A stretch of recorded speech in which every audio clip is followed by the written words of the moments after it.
Well, hello there. Uh,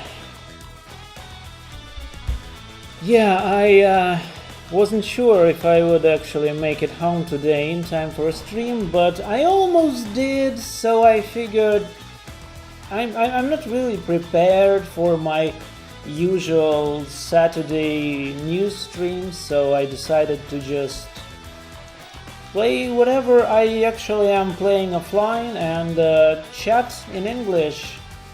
I think I do this like once a year, just put something on a background and chat. My English is still very much so. I don't really get a chance to practice. I actually have been getting more English practice in the past half a year that I've spent in Tbilisi, but yeah, it's still like not a normal conversation. It's just, yeah.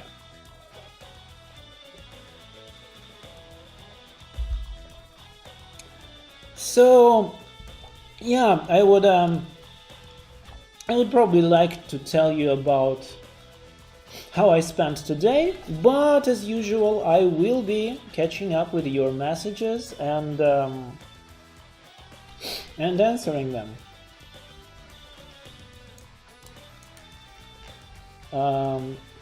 Alrighty.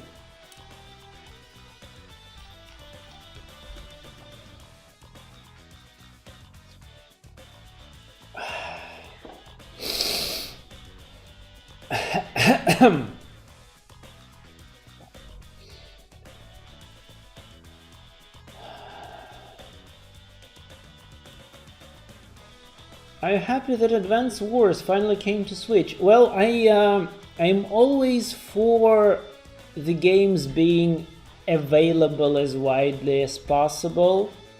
I would like to play all Nintendo games on the Switch. Well, since it's the only platform Nintendo has now, I really see no reason why literally any game should be kept off Steam. Switch. Steam too, by the way, but yeah, Nintendo would never. Now, the question is, am I happy with this release? Nah, not really. I really dislike the way it looks. And I never really liked the story. I thought they could do much more. And Advance Wars was a trilogy, and the third game was my favorite, and I think it's the best, and it's not included in the re-release. So yeah.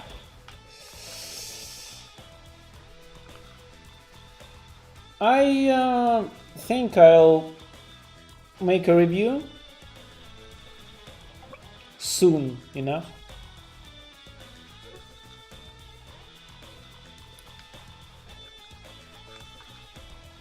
Advance Wars or Into the Breach, it's not even a competition. Into the Breach is like almost perfect. It blows everything else out of the water. I cannot name one game that would be comparable to Into the Breach.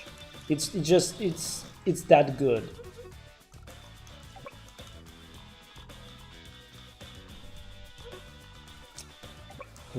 Do I waste my recon unit? Do I place it here? They will probably destroy it. Ah, fuck it. Nah. Well, okay. Still not terrible. Are you ever happy? Oh, that's a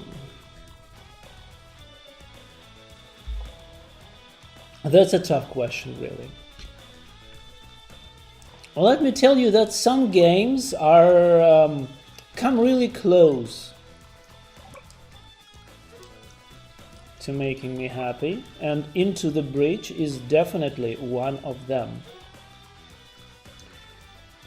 Now, I'm willing to bet they have some anti-air or missiles over there, and I will be...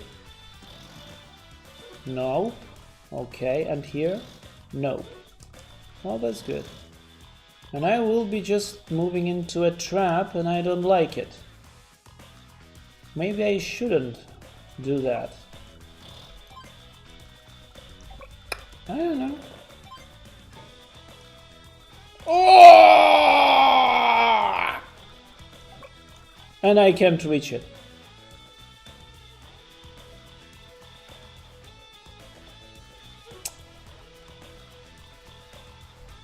Well, this is a to be continued moment. I am already fucked. Now, take a look at this thing. This release gives me.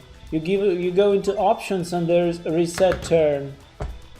So I've done my recon, and I can just, you know, not lose a tank. Actually, wait a second. It's rockets. Yeah, they will waste me. They will waste my precious medium tank, like, completely. This is gonna be horrible.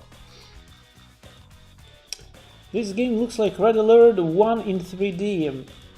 I don't know, I think this game looks as if it was... You know, like Army Man.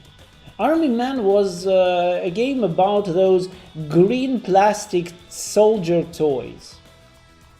And all of this looks like toys, and I hate it. Advance Wars 1, 2 and DS looked like cartoons. They were stylized, but still, I don't know, they didn't look this bad.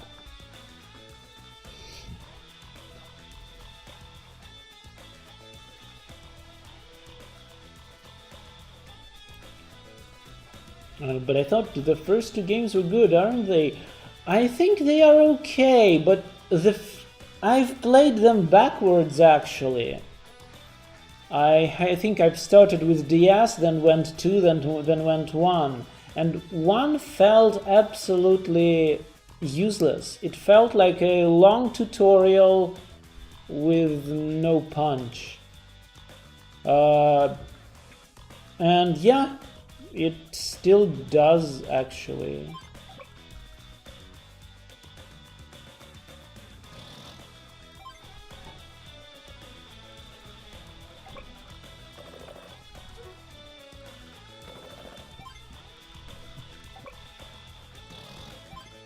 No, 2 is good, but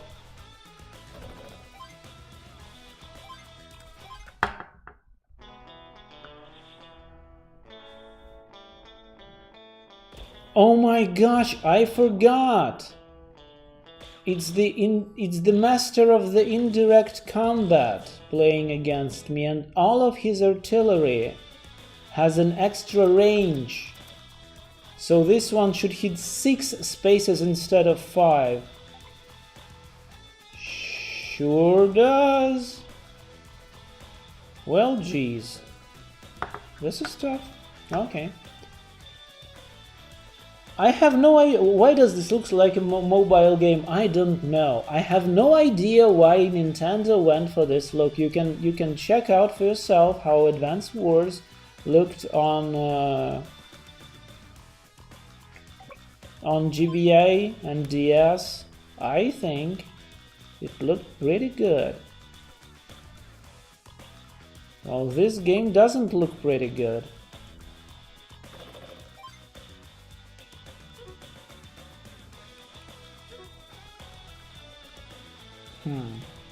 Okay.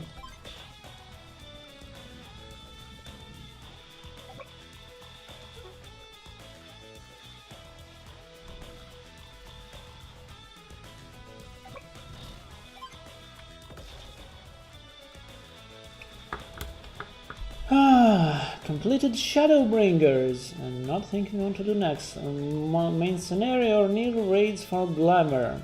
Are these raids hard? 24-man raids are never hard. You can just die every time there is a new mechanic, and other people will still complete the raid for you. When there are 24 people, you literally have nothing to be afraid of. They will do everything for you. Sure, there may be situations when, I don't know, you fuck up so badly that you murder everyone with a mechanic. But I think those situations are far too rare. Again, they will ruin my tank again, and I have no way of building new ones. Jeez, I don't like it. And this is anti-air. Yeah.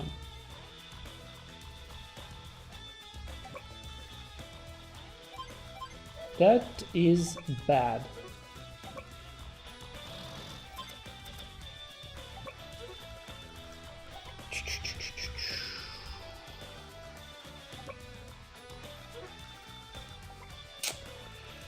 Yeah, really bad.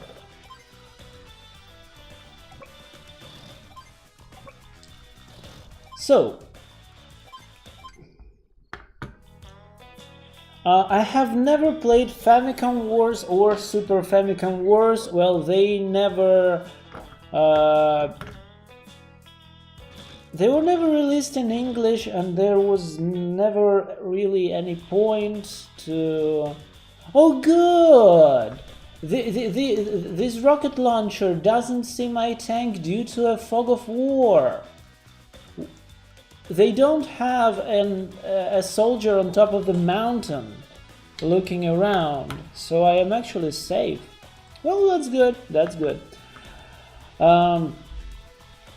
Anyway, I'll pause this for a second and just will go on like for a while on a tangent.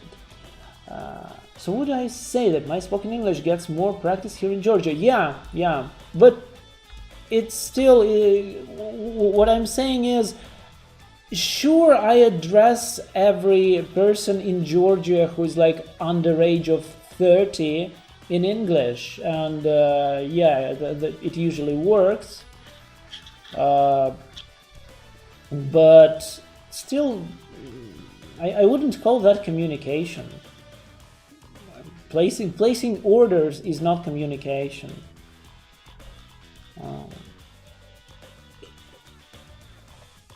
So yeah, it's clearly not enough to maintain my level. Then again, when I was working as a games journalist, I did translate a lot of things, but in Russian. Now I translate a lot of things in English. The problem is I'm translating my own texts now, so I just use whatever words come to head, so maybe that's not quite as good a practice as I wanted. Actually, you know what? All right, yeah. I think that I really hate how I can't really differentiate between small tank, which is up, and medium tank, which is this one. They look like the same model, only medium tank is like a couple pixels fatter. The same problem is between artillery and anti-air, which is... oh my god. I'm actually learning this. It's called SPAAG, which means self-propelled anti-aircraft gun.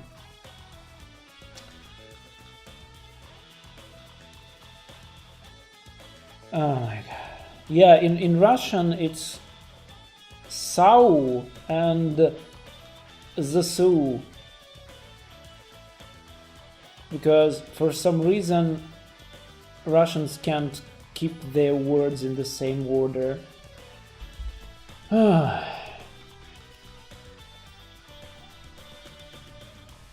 There is a wooden frame around battlefield to make it look like a playground. Actually, yeah. Yeah, that kinda sucks. What game in the series are we playing tonight? It's the first Advance Wars. Before it, in Japan came like Famicom and Super Famicom Wars. Never touched those. Again, these are not story-heavy games, and I'm not really interested in see their mechanics grow over time, because in the first Advance Wars they are, well, primitive enough. I'm not really motivated to dig deeper.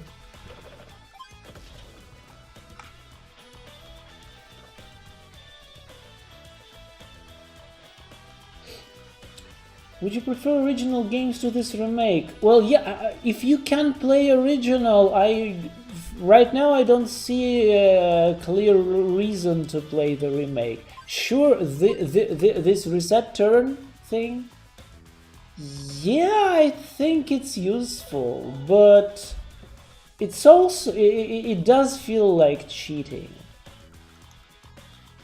So yeah, I want you to take a look at the animations. Yeah.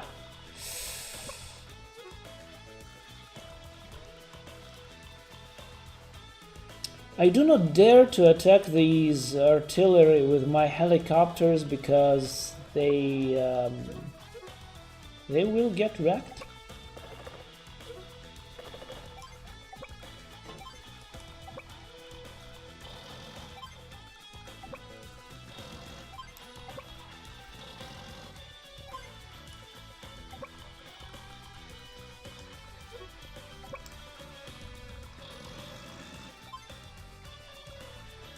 Ah, missiles, right. So my helicopter is probably safe because they can't see me. Yeah. It's really tough to calculate how much enemies can see in the fog of war. Yeah, whatever. Alright. One time in raid, all my teammates left me after their third deaths in a row. Their third deaths? Well, then it's they who suffered, not you. Look, he did his special ultra attack, and I placed my tank in the city, hoping he wouldn't reach me, but he buffed himself and wrecked me completely. And it was my best tank too.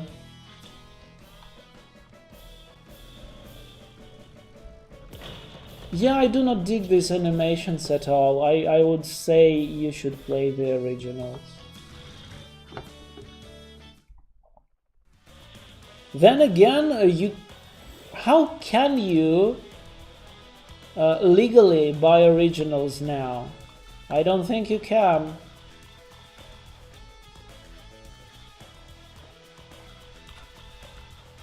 And their anti-aircraft gun is still here somewhere, waiting for me to approach to F me up. Damn it. Let's see. What is my favorite Nine Inch Nails lyrics line?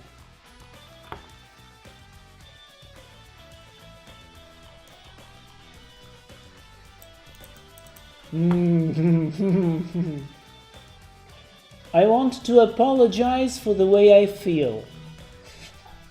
I don't know, it's the first thing that comes to my head right now.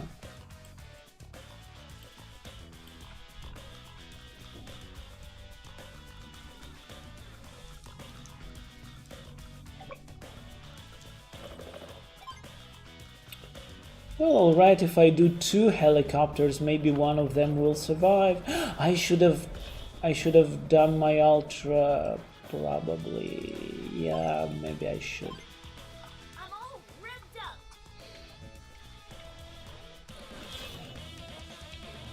Yeah, let me catch up with what you're saying. Watched Initial D live action and it's ridiculous. I think everything. Like, Initial D is ridiculous. Japanese live-action movies are ridiculous. Like, it never had a chance to be anything else. Filmed bad with shitty scenario and missing Eurobeat. Oh my god, and it was filmed by Chinese. Oh my god.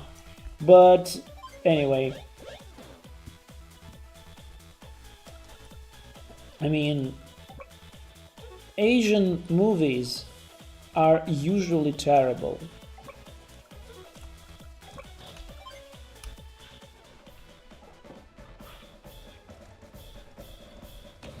The last English stream was August 22nd, 2021. Well, yeah, the previous year was kinda bad, wasn't it?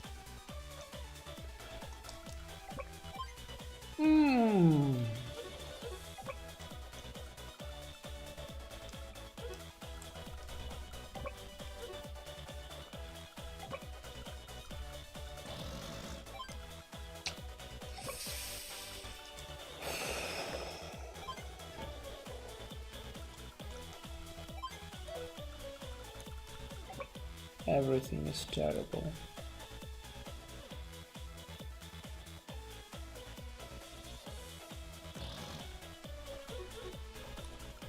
There is no way I can... This is a crappy anti-air and I can't just... Damn it. Oh well.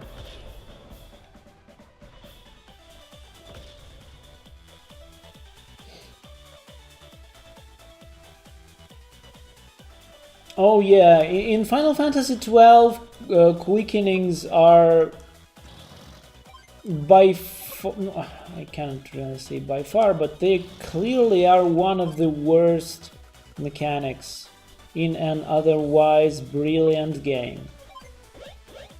I do not approve of those random rerolls at all.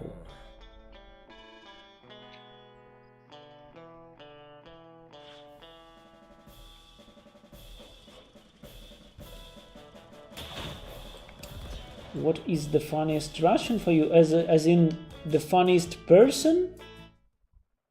I don't know, I don't really follow Russian people.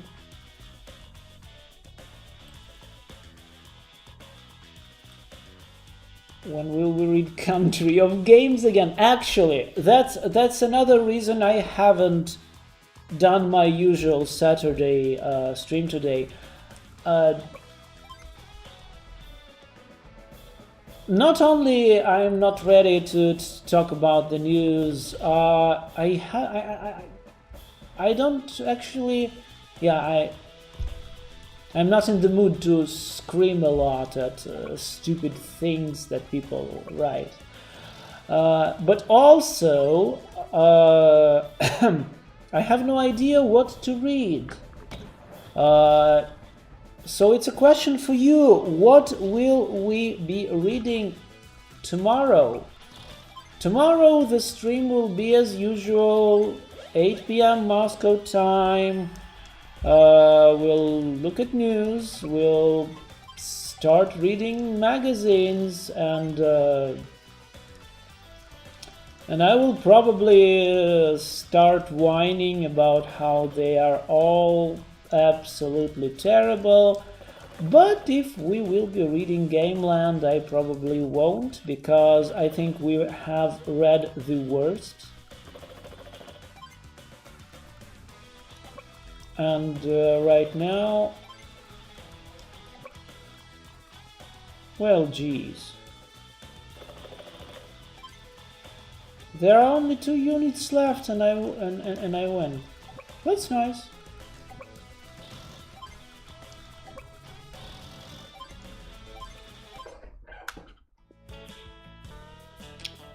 So yeah, you can choose. Holy hell, there were missiles on that island.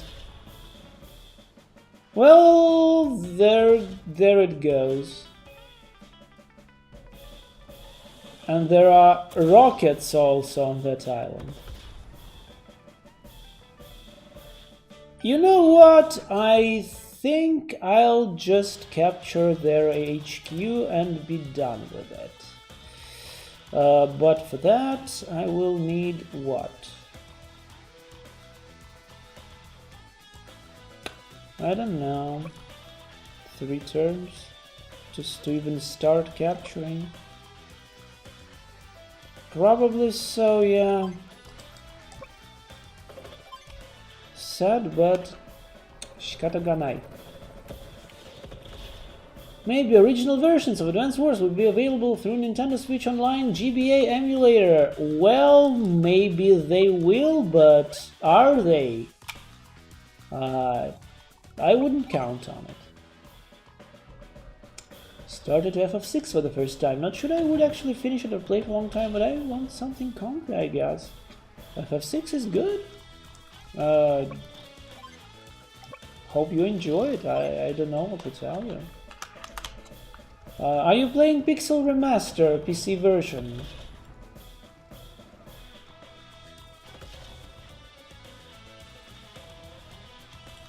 Bought 3 days ago Parasite Eve for PS1 Japan version. Japan? Why? Why Japanese version?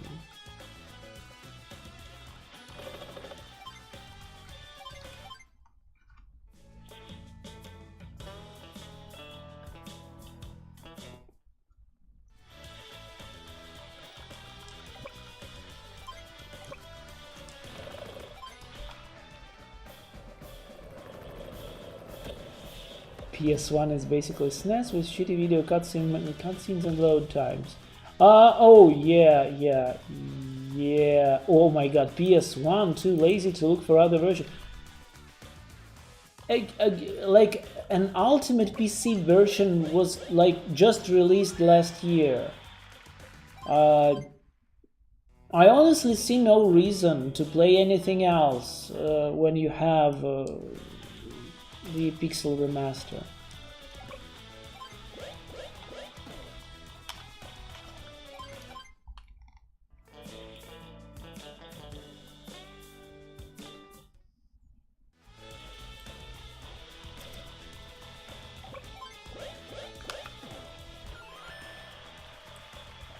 Oh right, anime magazines.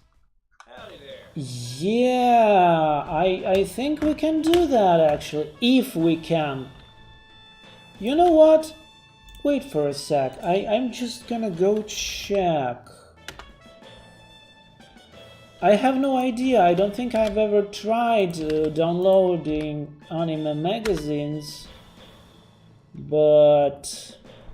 Anime magazine, Sakura Press, 2003-2004. Perfect. Now, next is Anime Guide. This is gonna be just... This is gonna be amazing. But... Anime Guide number 2459. That's it? But that's... Okay, if you guys, if you know where to find all Anime Guide magazines, I would be happy to. Because Anime Guide number 4 is already Valcorn's Anime Guide. So that means that absolute trash must be in the first 3 editions, and we gotta have it.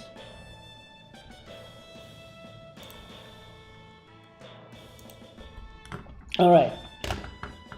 At one point you wanted to read the Cool Girl magazine, didn't I? To be honest, I thought I actually did go through well, cool at least. Maybe not cool girl.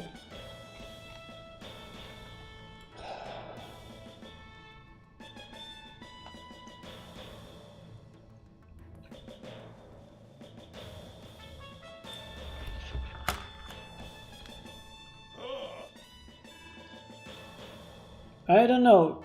I also don't think I enjoy this style of animation which was added in this version. I cannot explain why. But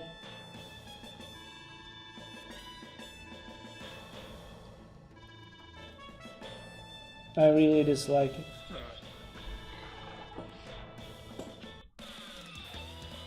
Again, this version has voiceovers, but not for every dialogue. And I don't see why, because the game doesn't have too much dialogue.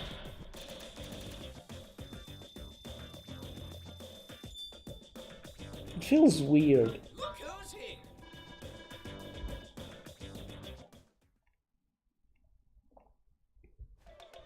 Did he has captured a mosque? A Moskva, more like.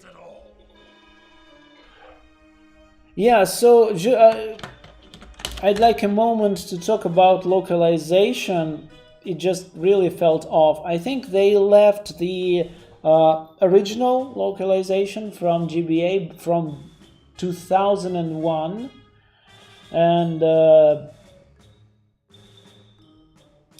so like when this CEO appears for the first time, bragging how great he is, the protagonist says, "Well, I don't even know your name."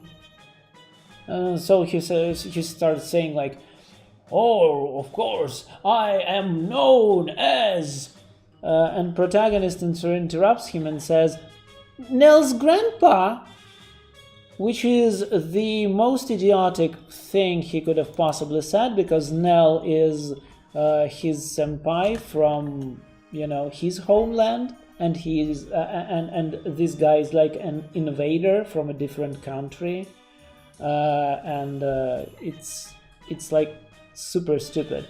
So I've learned that in the original Japanese, the protagonist, mocking this guy, asks him if he's called Santa Claus, which is like a second grade level joke, but it's still a joke instead of completely irrelevant bullcrap. Yeah, I don't dig the scenario at all, and the localization isn't helping.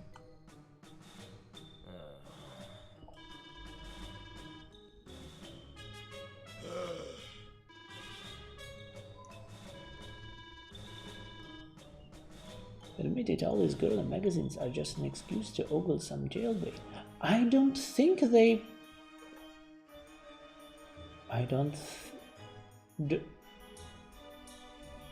Did they publish, actually, any? I would expect there to be tons of pictures of pop stars and actresses, and it all being absolutely cringy, but not enjoyable at all.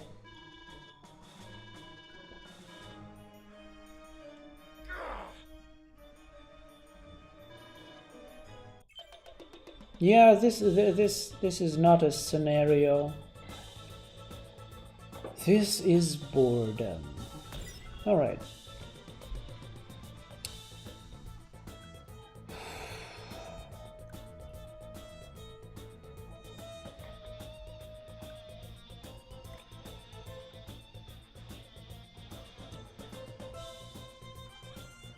Nah. I've got this.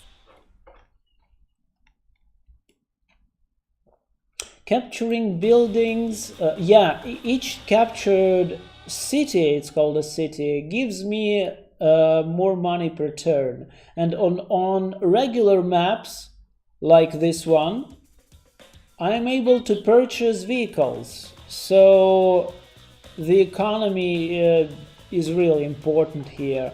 Now, previous mission had no facilities to purchase vehicles, so capturing buildings was absolutely pointless. I just did it out of habit.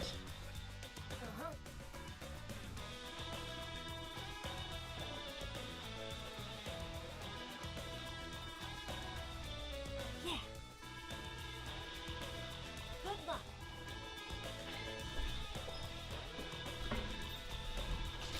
Let's do this. Okay.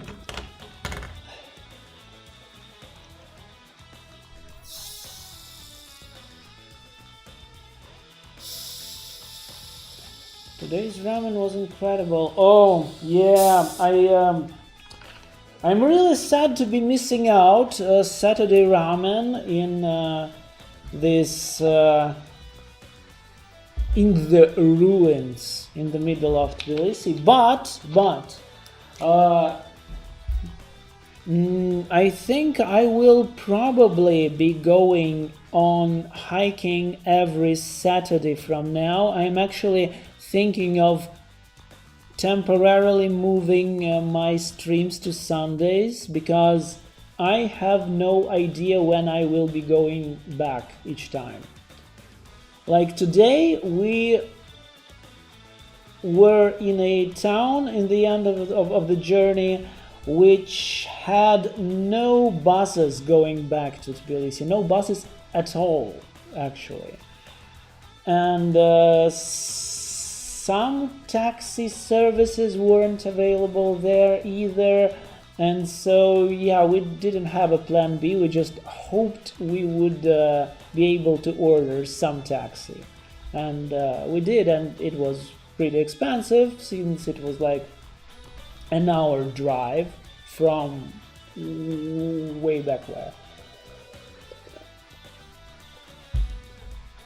Yeah, so today we hiked like from a mountaintop fortress through a cliffside, through waterfall. You can like find some pictures on my Twitter feed. I posted there. Through a lake that was absolutely filled with frogs who were so loud. Like you come over the hill to where you can see the lake, and you can instantly hear the lake even though it's pretty far away, because those frogs are shouting. Holy crap, like I've never heard anything like it. It's like one lake. They're not anywhere. If they are anywhere alongside the river, they're silent. But there, it's like hundreds of frogs shouting at once. It's Saturday, my dudes! Something like that, I guess. Yeah, and in the end of today's journey, we've actually ended in a town called, in Georgian it's called Asureti, but it actually has another name because it used to be a German town. It was called Elisabethtal, and it actually, it's absolutely weird. Its main street, it has like, how do you call them? Plaques? Signs? But anyway, usually everything is in two languages here, like Georgian and English. There it is German, Georgian and German. It's Straße, not a street, and it looks like Europe. It's pretty amazing, actually. It has a Kirche, very German looking, and some old buildings, and the only cafe in town has a menu in Georgian, English, and German, and they serve some strudels there and some German food as well. So that was actually really interesting to find with the place. So as I was told, some Germans settled there in like 19th century, and it was good until Stalin decided to reshuffle everyone who lived in the Soviet Union, and then it wasn't as good.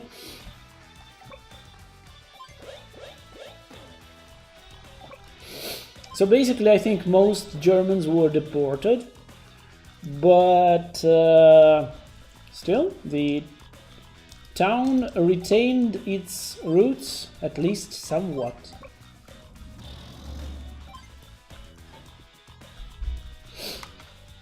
Tsarist Russia sent Germans there. Whoa, okay.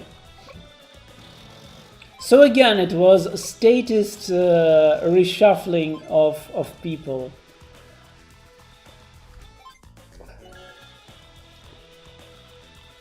Then again, Volga region was quite famous for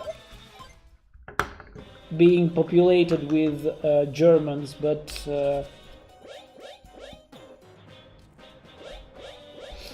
never heard of them under Tbilisi.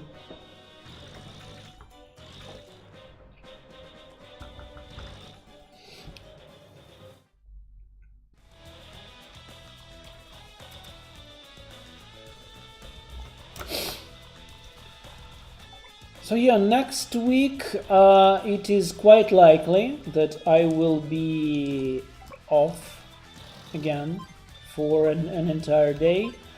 But to be honest, I'm really enjoying it when I'm not climbing, that is. I really dislike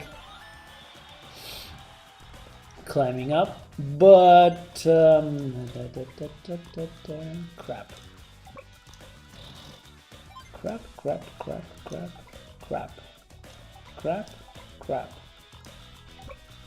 I must protect the soldier at all costs.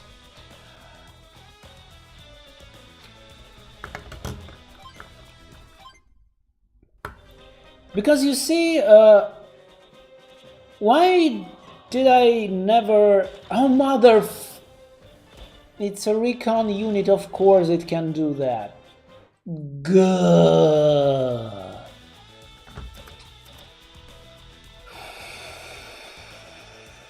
How effed am I?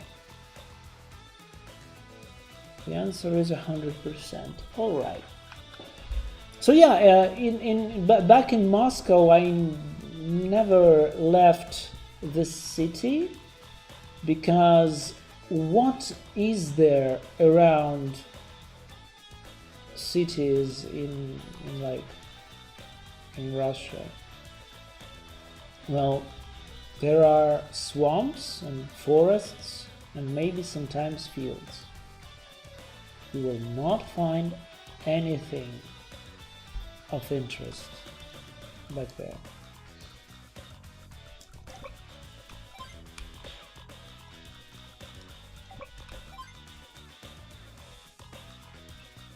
I am effed.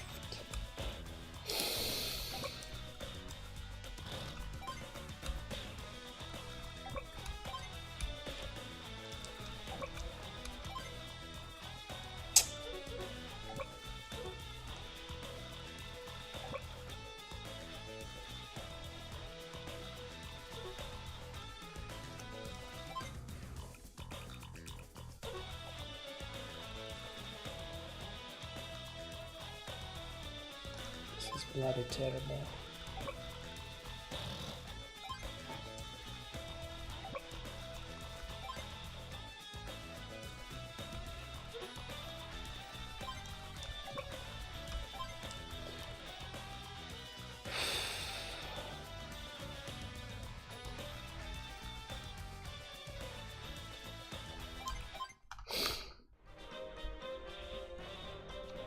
So, okay. So as you blocked me with f6 again, so you can take the plan B to play Parasite Eve 2 once again. A good choice. Parasite Eve 2 is a very fine game, especially if you can cheat those insufferable puzzles.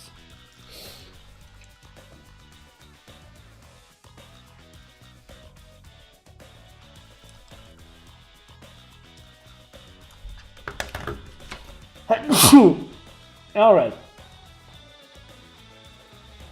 Yeah, so as I was saying, I really love mountains, and hiking seems like a great way to pass time.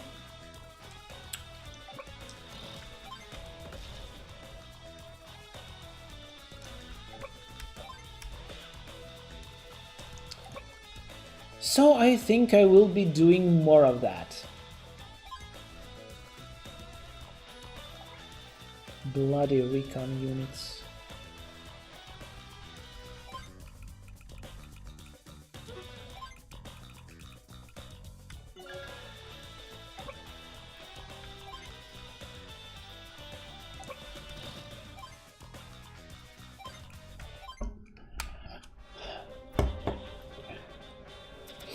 Gesundheit! Oh yes.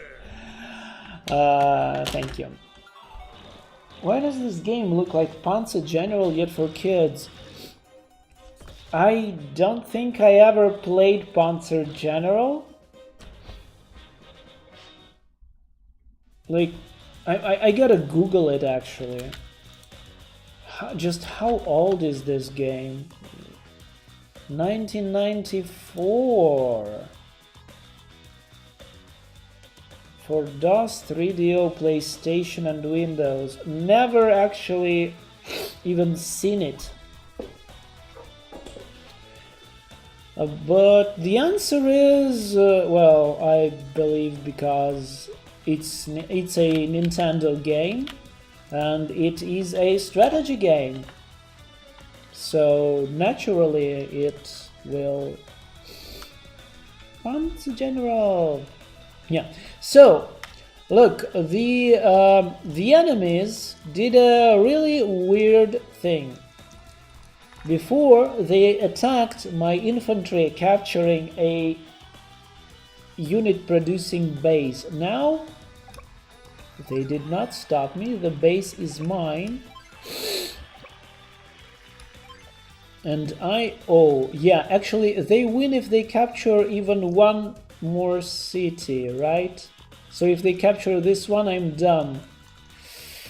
Yeah, this is terrible actually.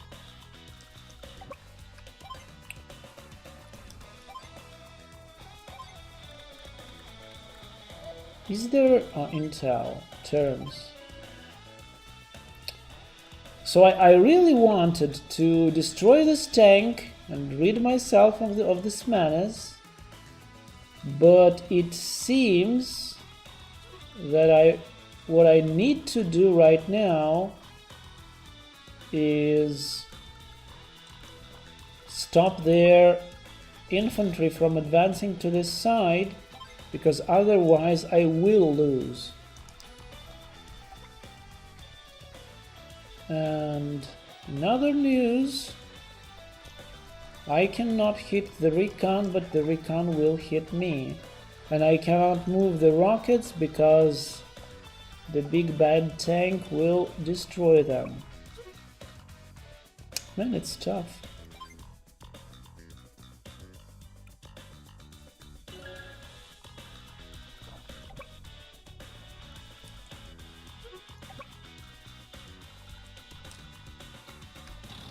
Hey guys, go destroy my tank so I can kill you off.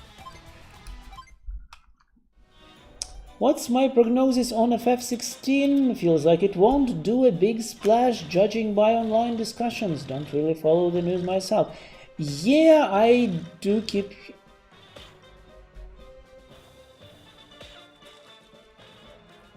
I do keep hearing such speculations that there is just not enough hype, and well, they may have a point, I guess. The question is, what does have enough hype now? Like Mario, Zelda, and like God of War, Last of Us, and Uncharted, and like that's it? And Rockstar games, right? But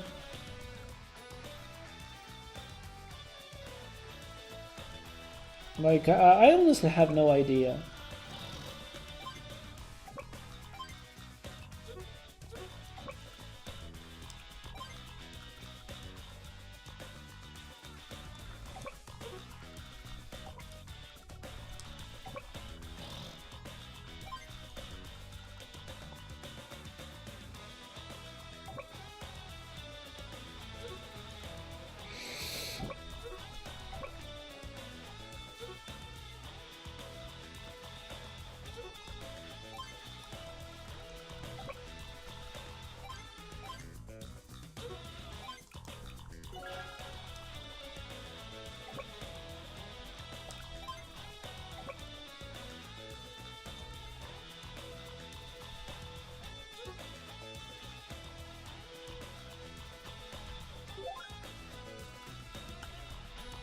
So what I'm saying is, sure, the possibility of Final Fantasy XVI not making a big splash is very real, but I think it doesn't speak of FF16's quality, but rather of the...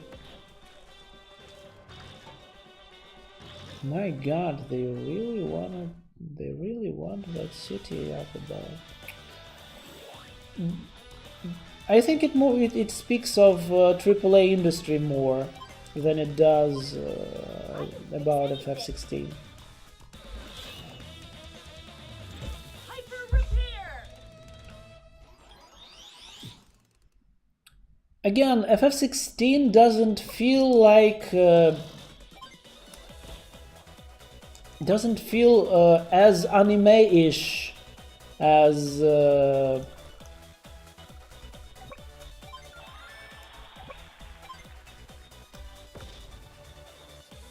lot of other games, and that might be maybe a problem for it.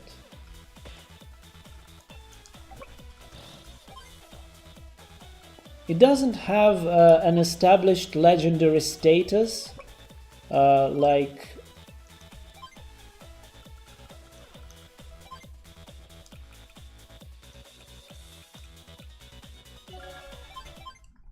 FF7 does.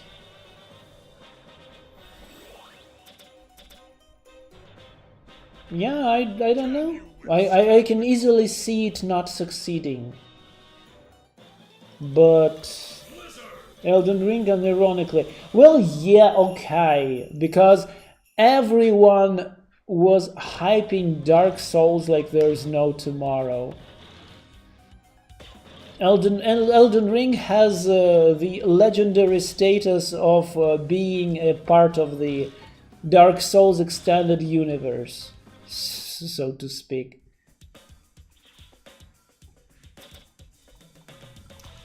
Now I got you, motherfucker.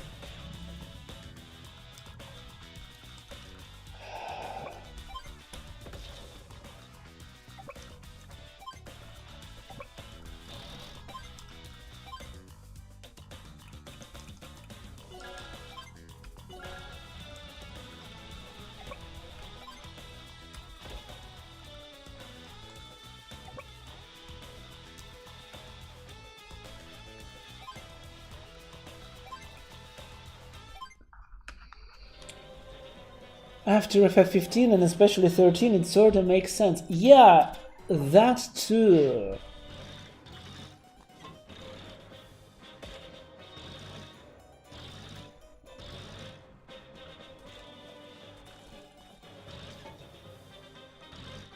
But like, what I'm saying is, like,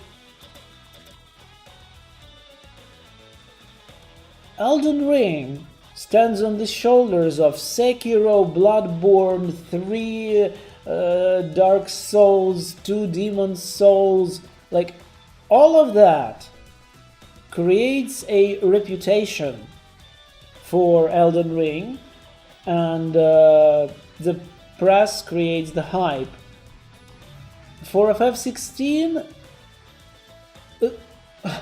throughout the entire time frame when all these Souls games were released, like, what Final Fantasies did we have? Yeah, 13 and 15. I mean, not counting online, but nobody really needs to be reminded of the famous MMORPG Final Fantasy 14, which you can play and up to level 60, including the critically acclaimed expansion Heavensward. Yeah, I mean,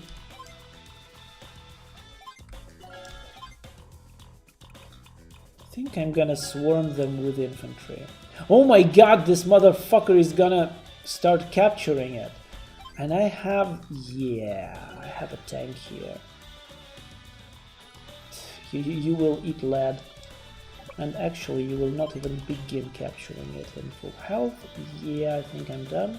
I'm done. Why is everything in English? Because today's a special stream, and we all need to practice speaking the lingua franca. What? Oh. Now see, the problem is the enemy is richer than me. I get 8,000 credits per turn, he gets 11. So I'm really at a huge disadvantage here.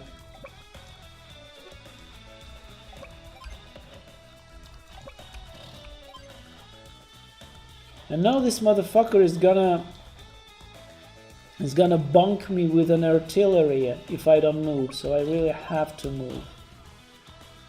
And he's gonna start capturing the final city he needs to win. The things are not looking as good as I would have liked.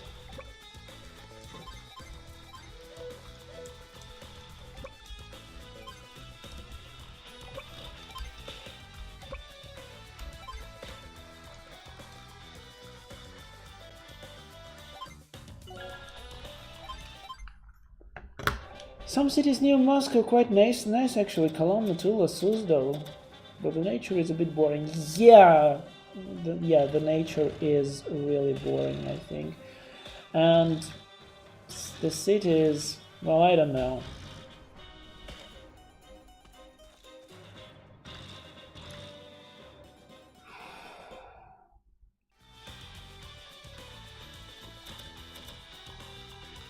I would probably like to visit them someday, but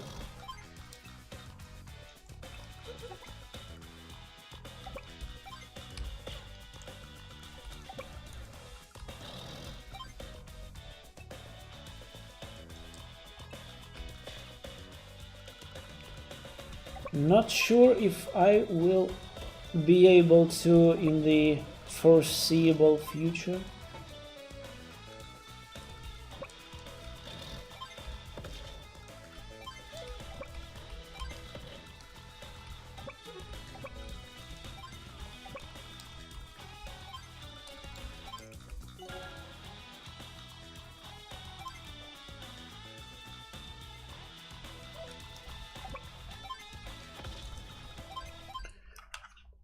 FF16 may cause hype after the release, probably, when all those guys will be like, ah, look, a Japanese game, I'm playing a Japanese game, I'm a really cool guy. I don't know.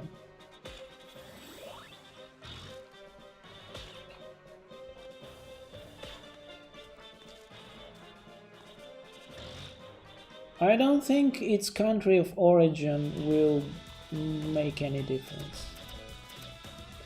FF16 has enough hype. Each and every FF14 player will buy it thanks to the goodwill Yoshida has accrued over the years. Well, I don't think each and every FF14 player will buy it, because a lot of FF14 players are playing on PC and PS4, and FF14 is 10 years old, so a lot of people may be playing it because it, like, yeah, doesn't ask for much. A lot of people may be playing it because of the social interactions they had there, so they may be unable to buy it on PS5, or they may be unable to, they may be even not interested in it, because it's just,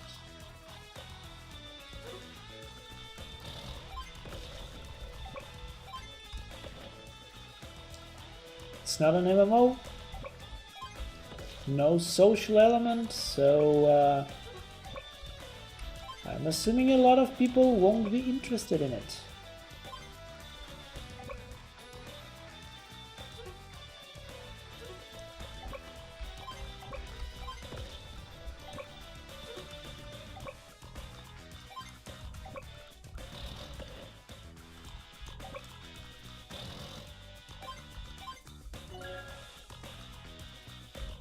Now I'm going to be crushing them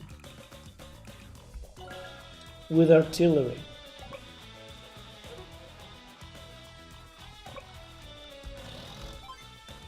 The time has come. I've pushed them away from my side, and I will be pushing them even further because I'm smart and I have artillery, and they are idiots. I mean, look at them. What is this? Russian tactics? Oh yeah, of course. Look at this guy.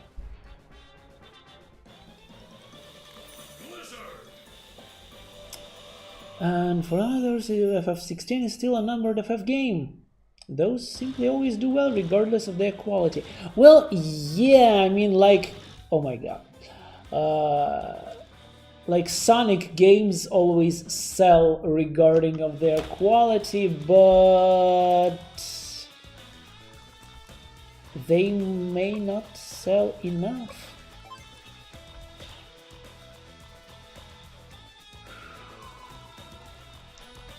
I think I have been a bit too optimistic.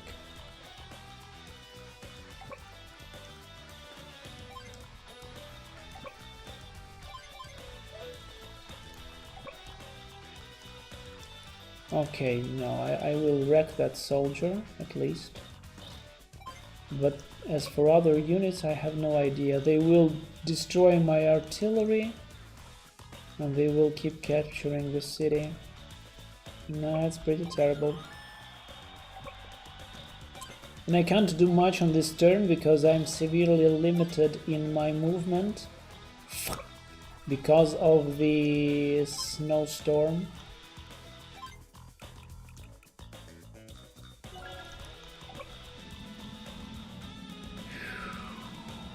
Yeah, it's bad.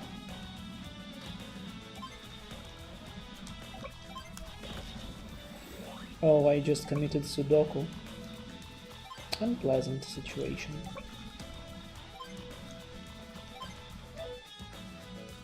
I will probably do my ult on the next turn. So yeah, my point is, of course it will sell, but it may not sell enough, and we know Square Enix, it probably won't be enough for them anyway.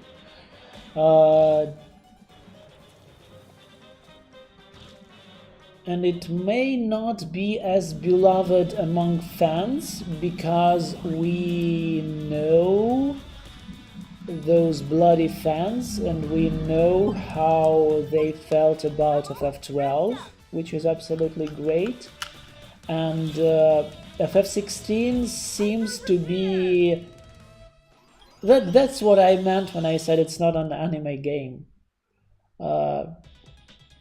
It feels more nuanced, more subtle, less catchy, I don't know, less colorful, less straightforward than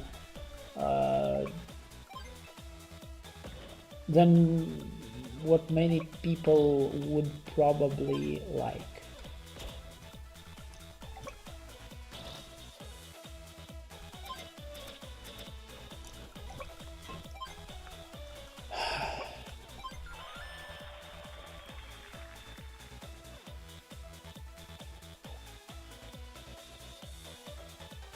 Seven Remake is not a Final Fantasy? No, it sure is, but what I meant is it's continuing the tradition of FF7. It's piggybacking on FF7's hype.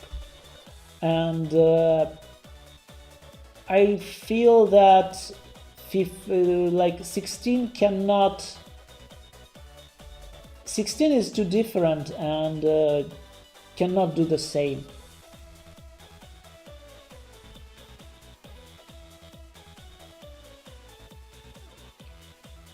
Does the game still deserve 9 out of 10? This game, well, I think in 2009 on GBA, it was absolutely a 9 out of 10. Like, no questions asked. The problem is that right now, I find it hard to rate this game. And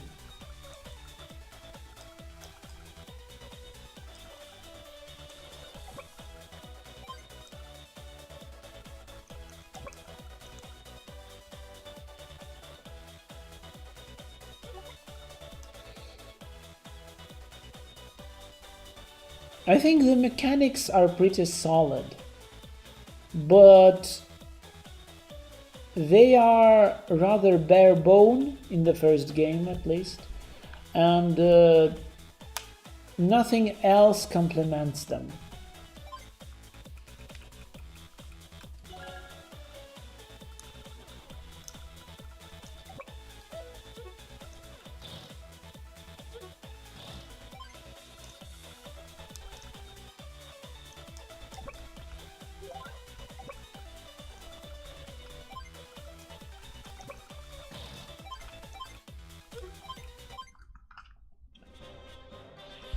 This industry is really full of blood and tears, and it is the first industry I have encountered that is super talented. Really? That's a pretty weird statement, I think. It's a hurdle to learn from actual combat and theory. No,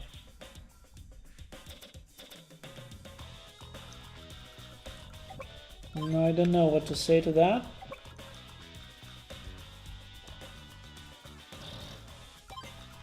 Except I'm pretty sure there are lots of talented musicians and artists and cinematographers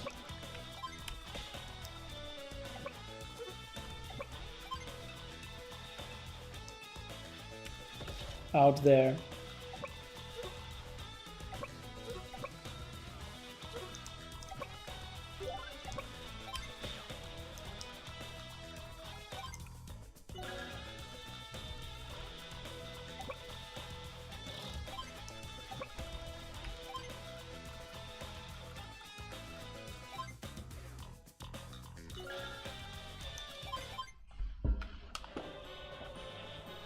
Will this fight go forever?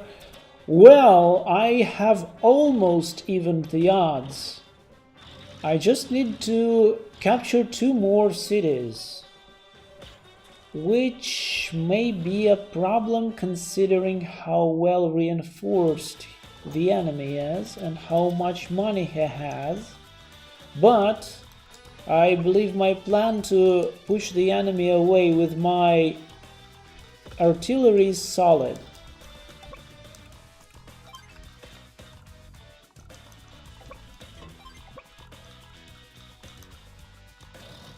It, however, may be a bit too slow.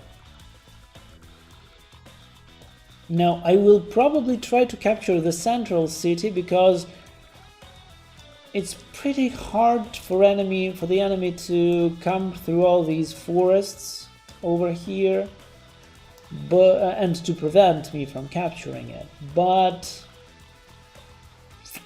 I don't know how I will go about it. 1, 2, 3, 4, 5. Yeah, it's tough.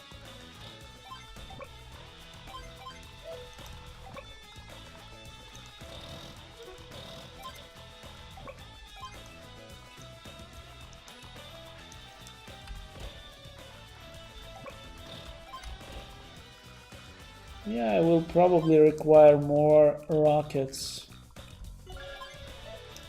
and much more time.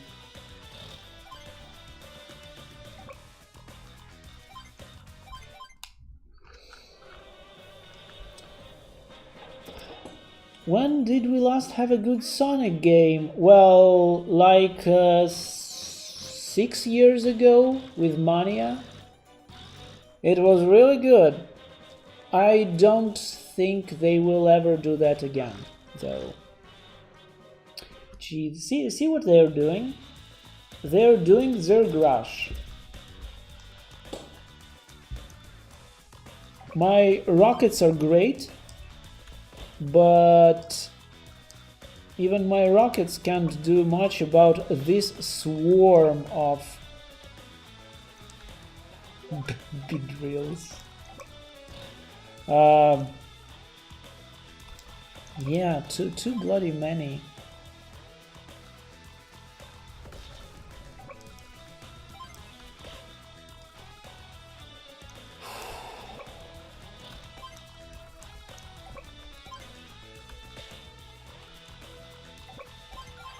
Alright, 11-11.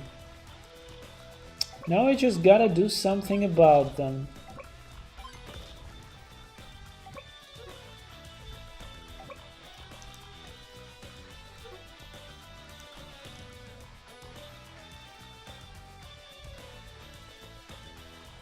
Yeah, it's gonna be tough. I have absolutely no idea how to deal with this swarm of soldiers, and in case I try to even march with my soldiers up here, well, their entire vehicle fleet will descend on me. It's tough, so I should probably take a lot of time and push through the bridge.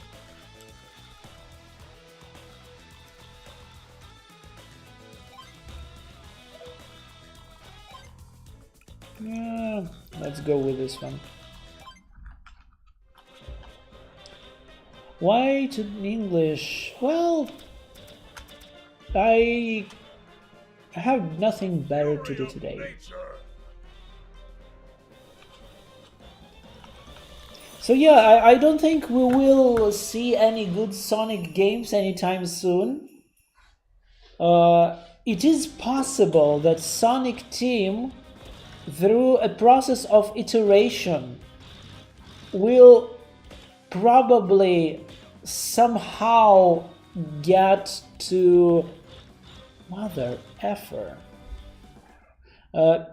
Get to a decent level of quality for its next open world games. I think, considering the hype that Frontiers got, it is pretty likely. But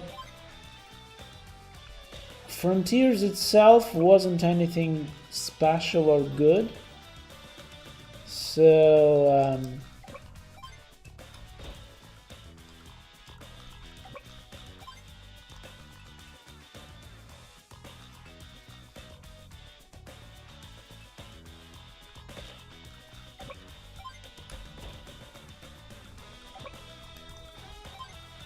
that's where we are.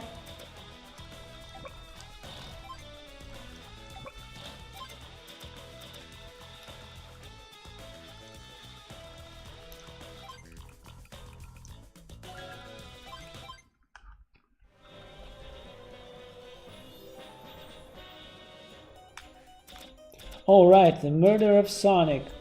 Actually, yeah, okay, I believe you.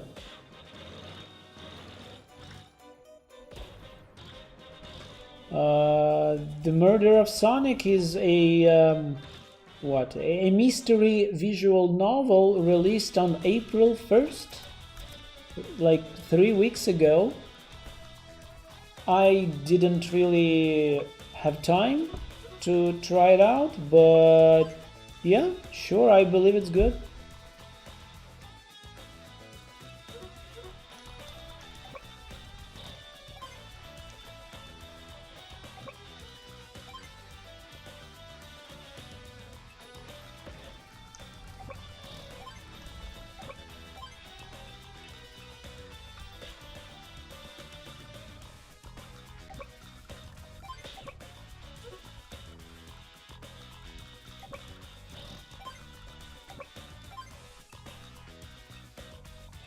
What an onslaught. Jeez.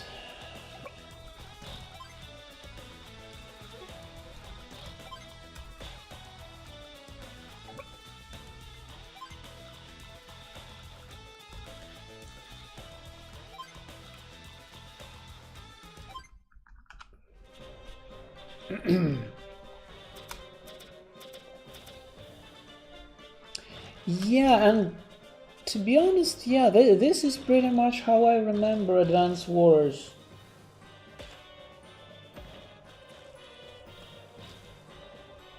It feels like a game of tug of war, which, like, you can win, but it will take a lot of time. I don't know. I don't know how to blitzkrieg this.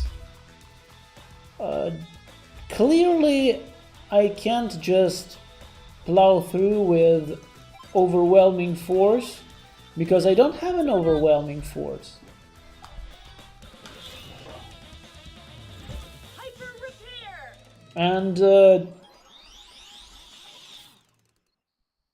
there are choke points, and it's getting pretty tough to control even them.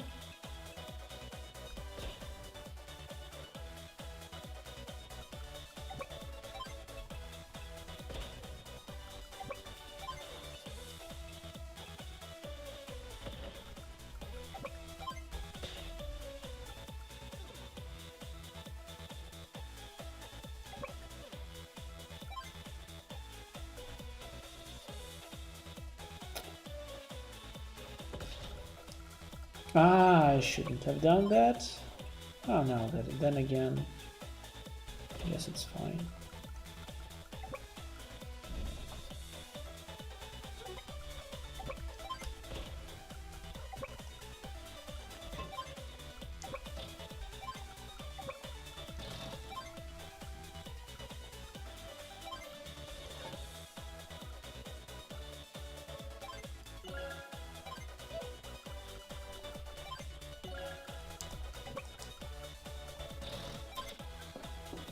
Still, yeah, it does feel like this battle will go on forever.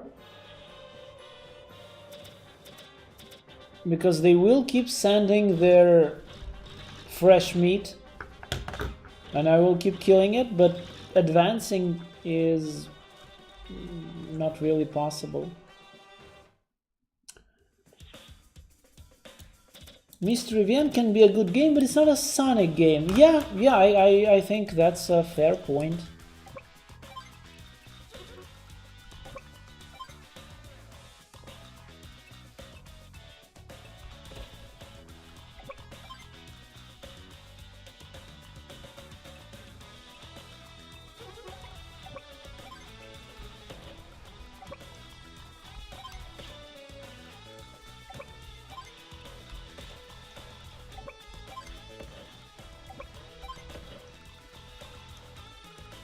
Okay, this is looking okay, actually. They don't have as much vehicles here, so I can probably pressure them from both sides right now. And I do have enough money to get me another rockets. So probably that's what I will do right now. Alright.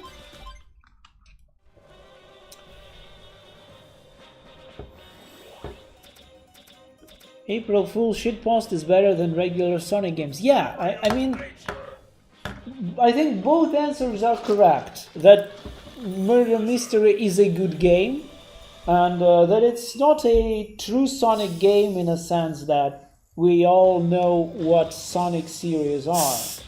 Like, bang, okay. Oh, though, that is our artillery as well.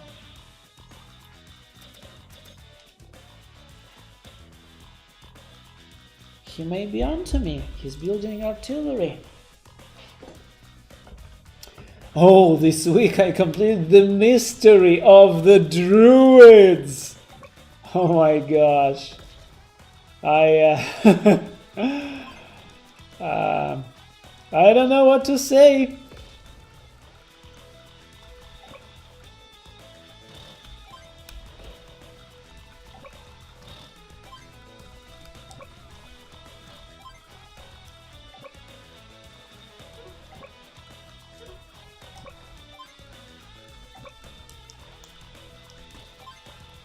I guess what I usually do, I'm sorry.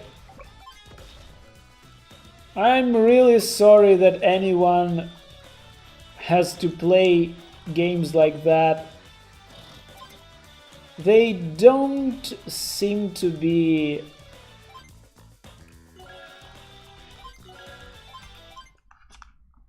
worthy of attention.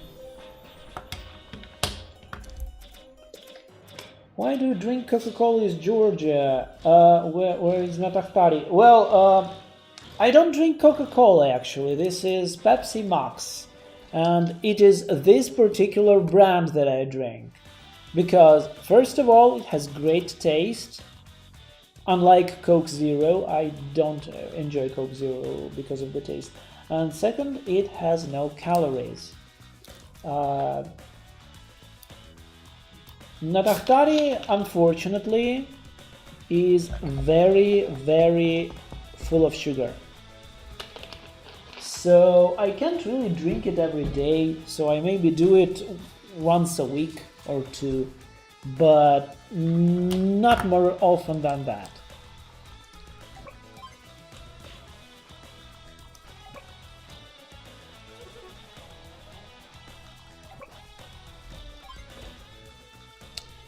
So now I can finally begin to capture the final city.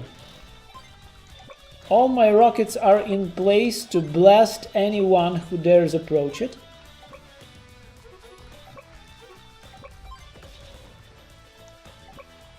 So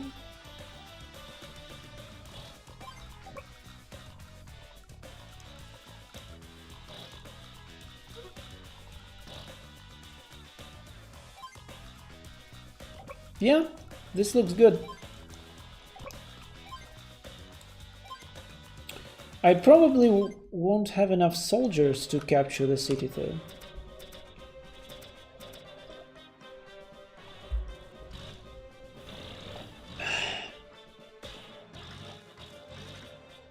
I knew the enemy will not be able to resist destroying my rockets up north.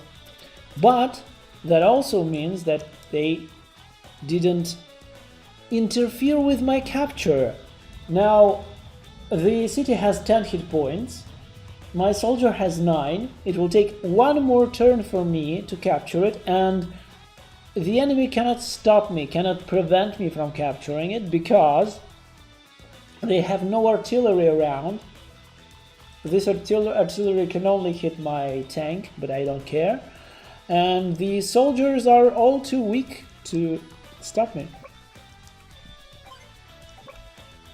So yeah, next turn I am done.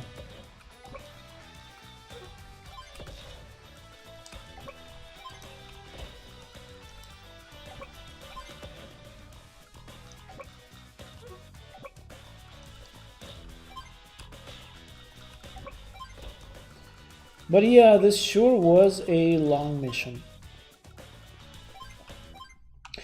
This is pretty much my strategy for every battle in Advance Wars.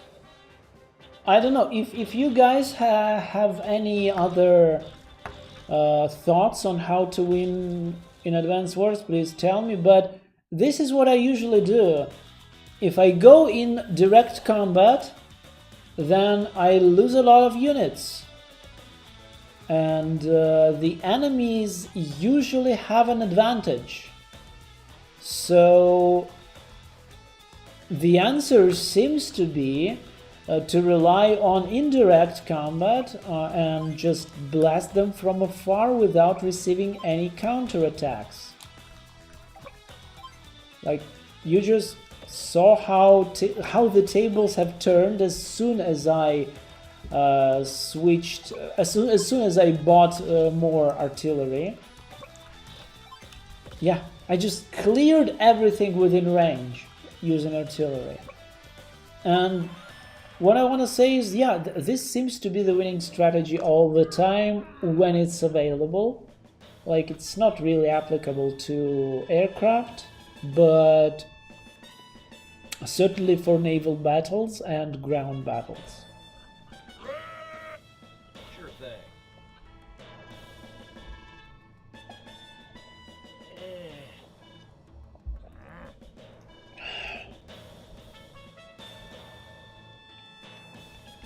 Well, ain't that Let me catch up with you.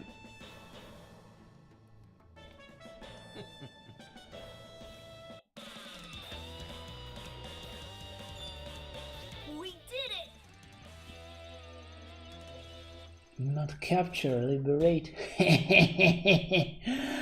But actually, as you can see on the map, I have already liberated my my orange star country, and now I'm going through their country and kicking their ass for some reason that hasn't actually been explained.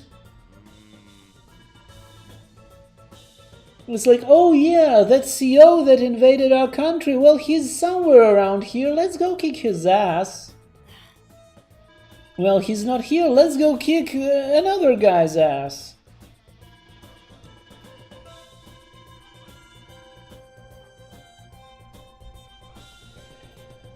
Oh my gosh.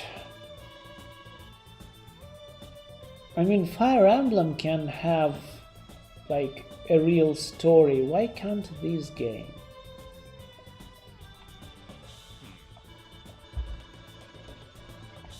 So yeah, you see, that's why I'm so ambivalent about this game's re-release.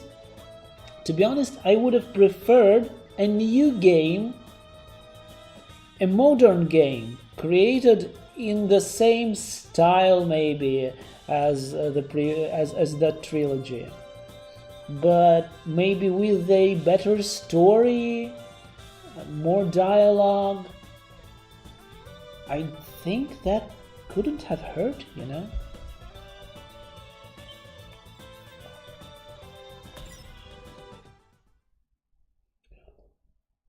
Still feels bizarre, says Gufran, but my English ended up being good enough for me to be an editor-in-chief for an English-based media. Yeah, that's absolutely amazing, actually.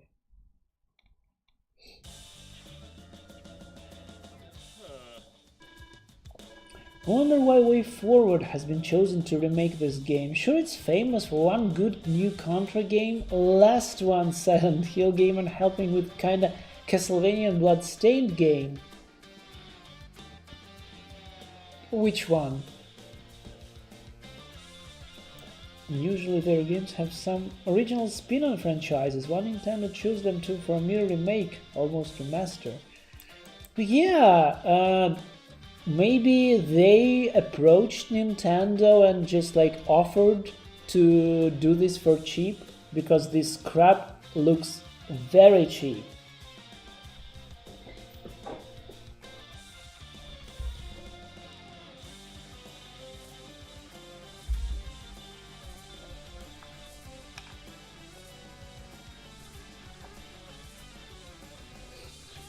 What's better, English schools or online lessons? The answer always is consuming media in English. Never took online lessons, never went to any English school. I just played a lot of games and inferred my knowledge of the language from them. Movies with subtitles, absolutely great idea. Games in English, great idea. Like simply communicating with people online, maybe, I don't know, on Reddit or something, is also a good idea.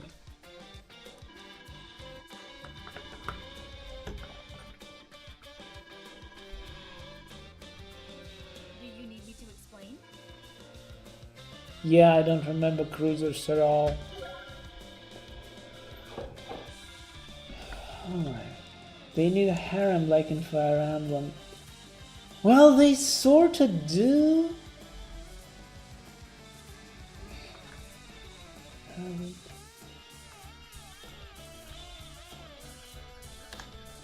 Way Forward helped with developing Bloodstained Ritual of the Night, the main one. Oh, okay, okay. Then again, it seems like, oh, here's a an American studio that has been working with Japanese studios for a while, and it can do the games kind of cheap. So yeah, I think they are what we Russians call подрядчик. All right. Air units or so it's a ship that cannot attack other ships. Subs and aircraft. Okay.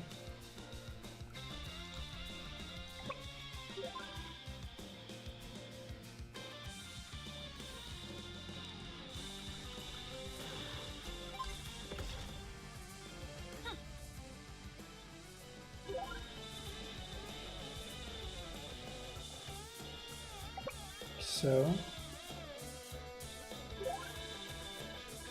load it onto the cruiser. Okay. I thought you would need an air carrier or something, but sure. 2 copters on a cruiser.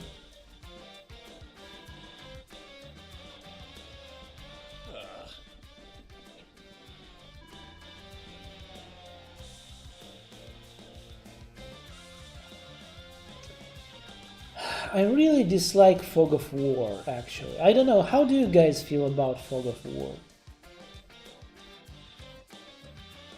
I mean, in real-time strategy games, I feel like it makes sense.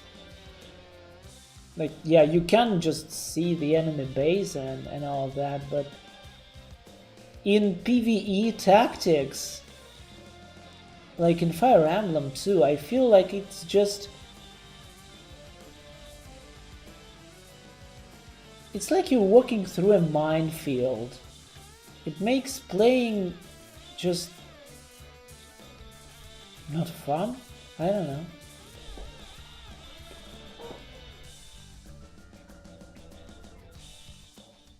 Consuming media. Well, not you're a good English speaker, because speaking and consuming content uses different part of brain. Yeah, that's why I said discussing online. But you can surely just learn new words and idioms, and like you can get used with how the language is structured, how it works, just by consuming media. And it will definitely help you speak more easily when you do. Contractor is the word. Yeah, thank you. It is the word.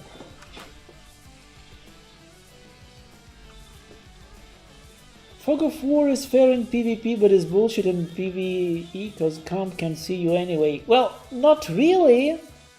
Like, in my first mission, I just placed my soldier on a mountain. I could see the enemy couldn't see me because he didn't have a soldier on the mountain. But the problem is, I have absolutely no idea what the enemy can see or cannot see. Because, again, I cannot see their units.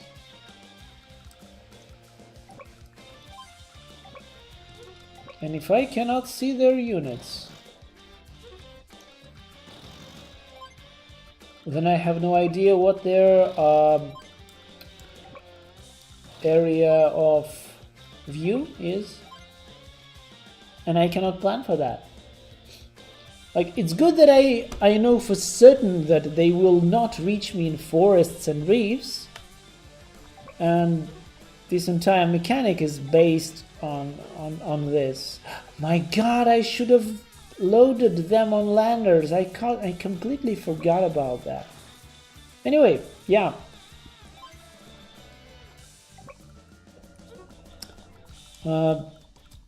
I would like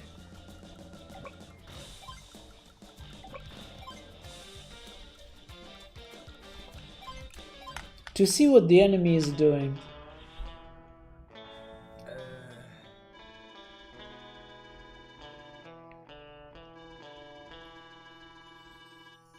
And I especially dislike the turn-based fog of war mechanic where you stumble upon the enemy in the fog and you just lose your turn. That is what I'm most afraid of. Reckon I best get started. And it's the same in Fire Emblem, and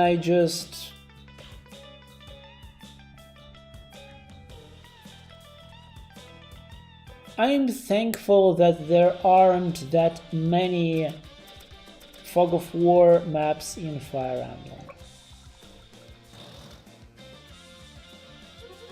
They have an artillery maybe here, and it's tough.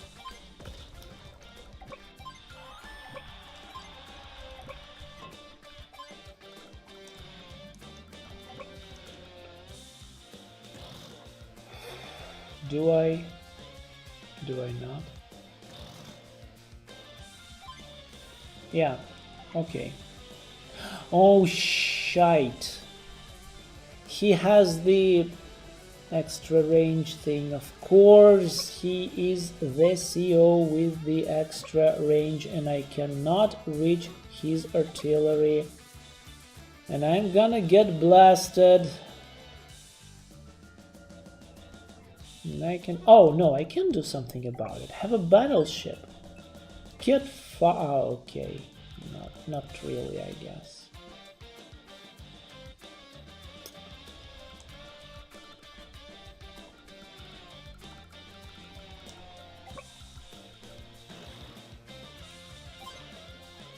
Aha!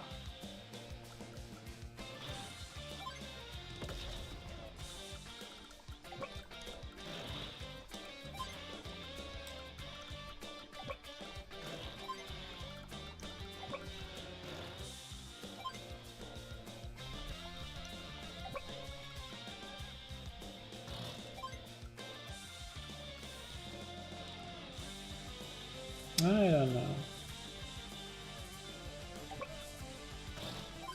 Probably can't do anything about it. So! Oh my god, he's gonna get more range. Ah. So, what are you saying? Hate Hog of Hog. Yeah, there I am. Fog of War 2. It's like everyone gone blind and live in darkness, coming from darkness and you can't often take your rest. Bang! Yeah, my great tank gone. Sing along with the songs you like, it helps to improve pronunciation. Yeah, it may be a good advice, but... Oh my gosh, my submarine. Oh no. But I think it can create a bit of a problem because you may start sounding unnatural like the singers.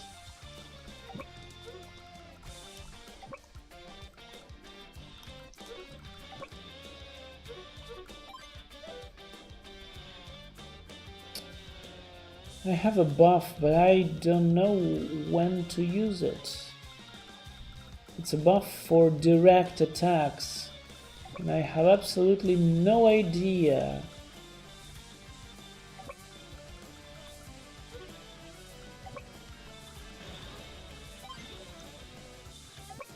Who to attack directly.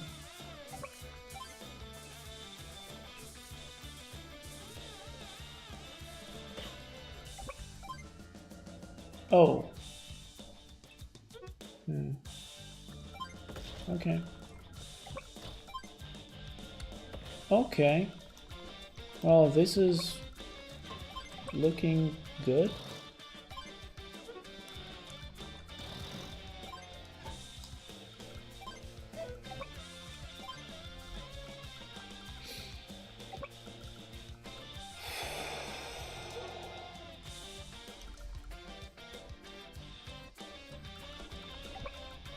My lander is useless because of this tank. What can I do? What can I even do?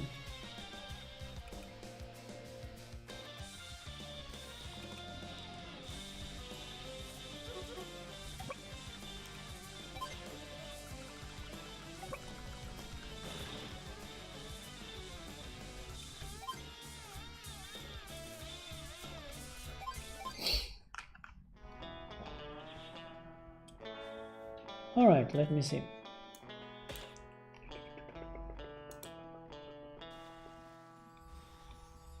I'm not criticizing the consumer media methods. Okay, wait, so way to learn new words and memorize language patterns. My English in school was good, but just because I played a lot of JRPGs at the time. Yeah, same here.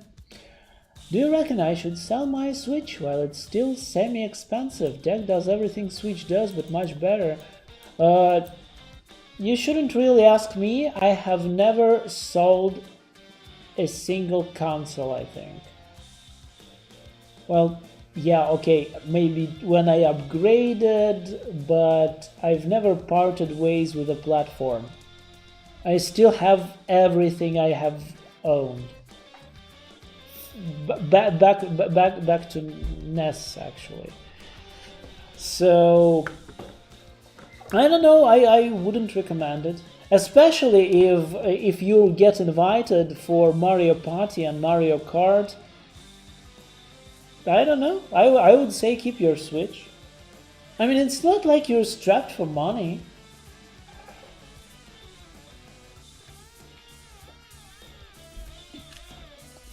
And besides, does Steam Deck run? I mean, yeah, I know everything can be emulated, but can it be emulated well? I mean, Zelda, for example. Does it really run Zelda well?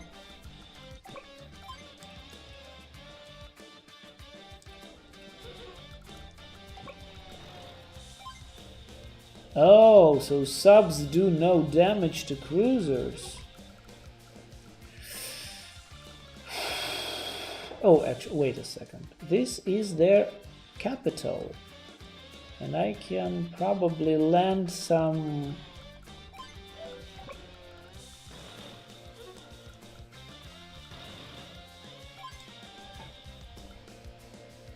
Ouch. I am effed. Absolutely. Nevertheless, if this battleship is the only thing protecting the capital, then I can just go in and go... Oh, no, I can't. Still... I think that's how you win this this map. You ignore the middle, you ignore his rockets in the lower right corner, and you just go for the capital. Like the US Marshal and his 3 daughters. The tank bothers me, but otherwise it's The way is clear.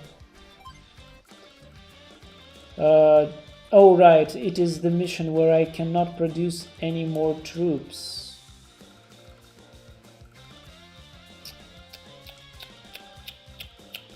Not good. Anyway, I think we are going to win this soon. I mean, the enemy cannot produce new troops either. Oh dear. No, it's not. I just need to take out 2 of you.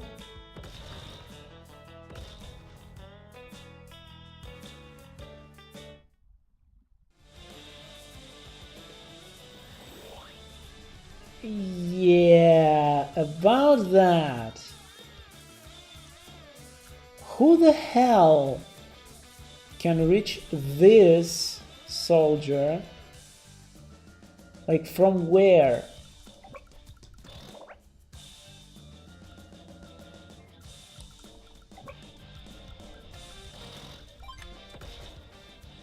Mother effer.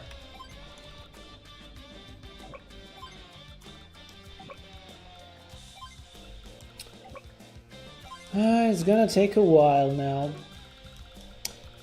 Alright, do I murder the battleship? No! Really? I don't.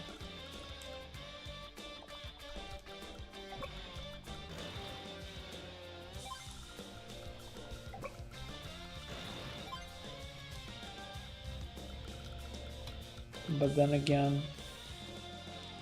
F it. Let's just buff myself and destroy the battleship in 1 turn. Then they can't retaliate. They don't see me.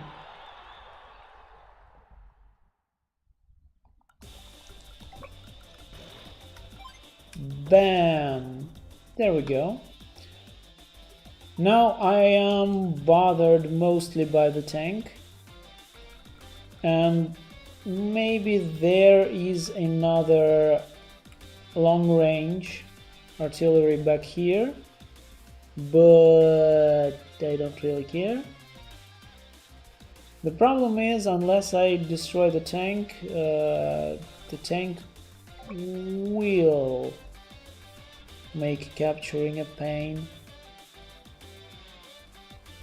So I probably should just wait.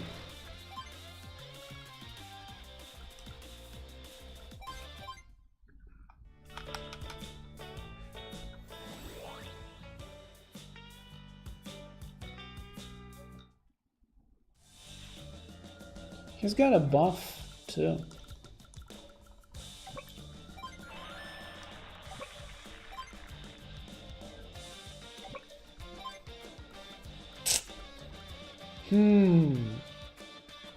Actually, yeah, yeah.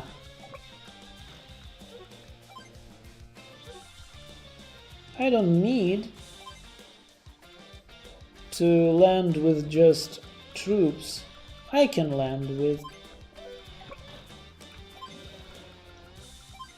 with tanks.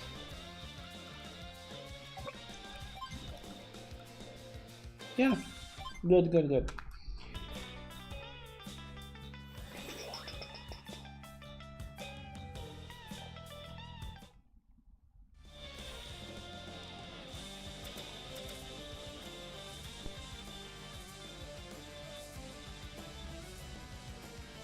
If you're past 25, you can forget about the pronunciation. You can pick it up when you're young, but later it's next to impossible. I don't think so. I don't know. I feel compelled to imitate whatever I hear. So I don't know. If I were to move to Scotland, I think I would adapt like pretty soon. I would adapt to their insufferable pronunciation.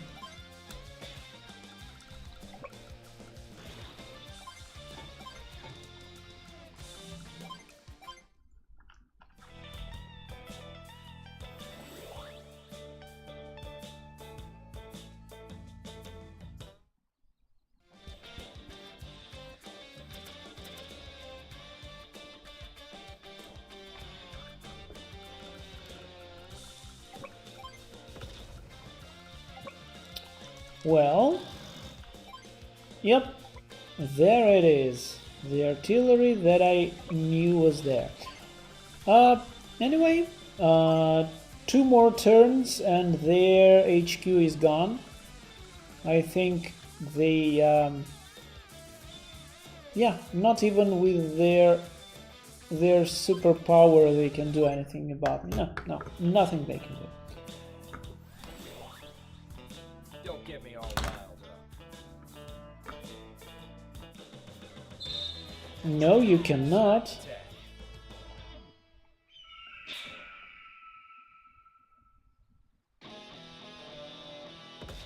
Okay. You still cannot.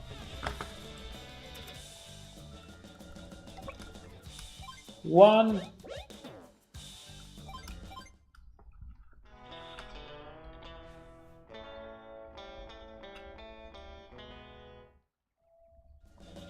And 2.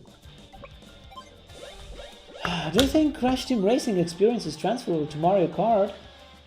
Yeah, I think they are pretty much the same game. I think Crash could be another Mario Kart easily.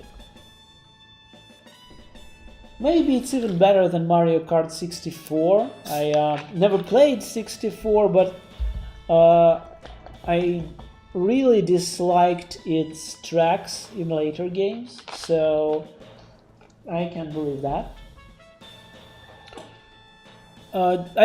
In fact, I think I've only played Crash Team Racing once in my life, like 10 years ago, back at your place, and I don't remember the specifics, but it definitely felt like Mario Kart.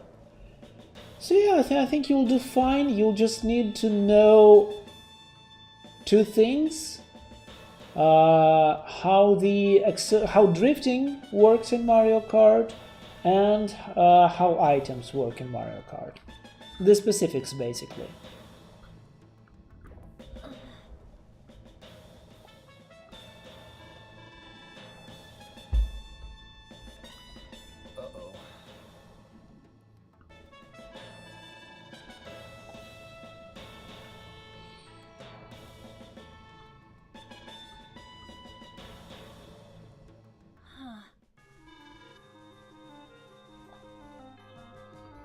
No problem.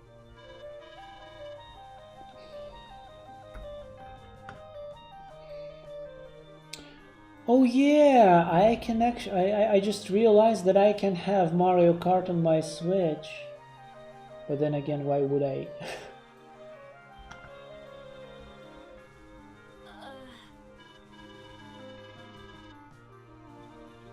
Oh my god, this sounds so wrong!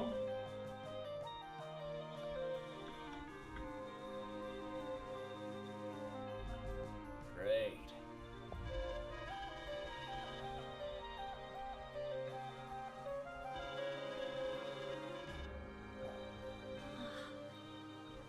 See you around, Nell. You take care. Goodbye, Grit. Grit.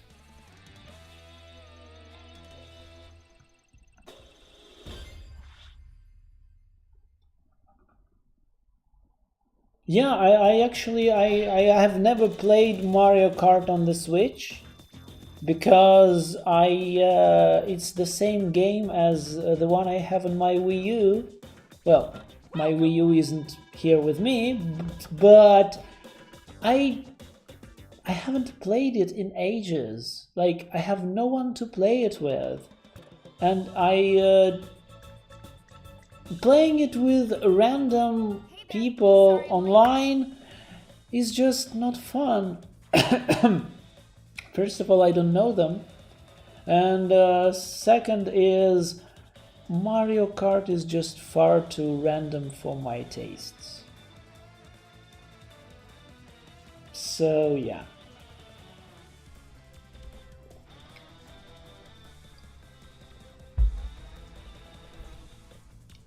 Yeah, I think Nell looks good, Sammy looks good, but I really hate how Grit looks. Like,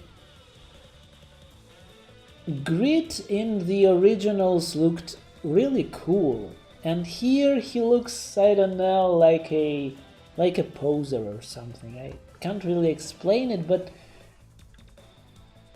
I think Max and Grit just look bad.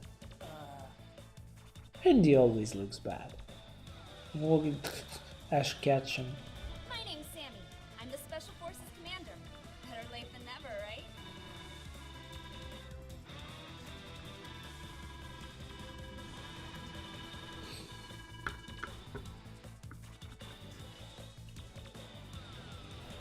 Roger. And yeah, here is an infantry specialist. Never really enjoyed that because infantry is often just killed outright by enemy vehicles. And sure, mechanized infantry can do some real damage to the vehicles, but they only have a movement range of 2. So unless it's a fog of war map, the enemy can see you and will kill you before you get to them. So yeah.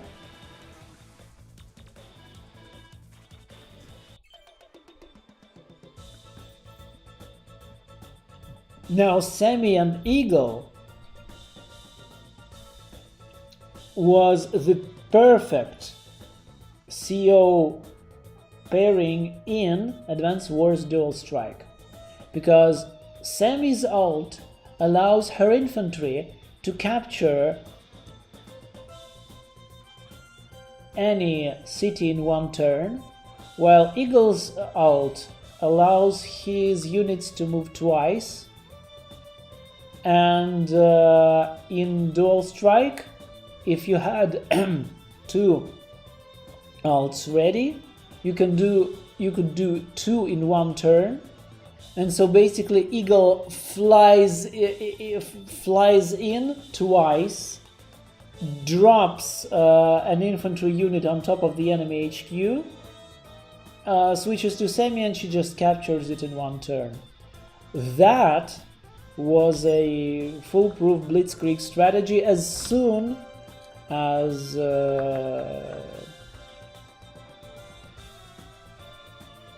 the enemy HQ was unguarded, you could do that easily. Well, here you go, your tomboy waifu or something. Nice one.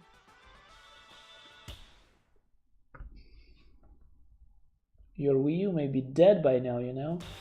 I don't.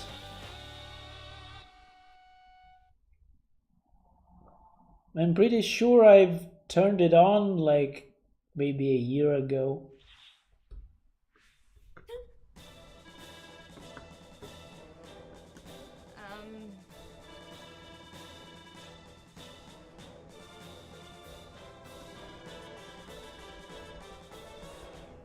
Where Mario Kart 9? Yeah, well, I just... they will clearly not release it on Switch, for one. Second point is DLC for Mario Kart 8 still sells really well, so they will not release 9. And I don't know what else they could possibly improve. Like, Mario Kart series certainly had its ups and downs. I think Super Mario Kart was very but it was on SNES, and pretty much all racing games there were 64 was weak. GameCube was good. DS was great. Wii was shite. 3DS was meh. And they have finally achieved greatness on a home console with 8. So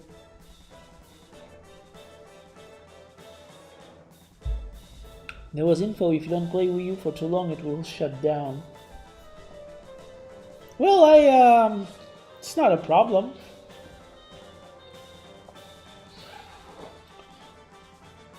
really. But yeah,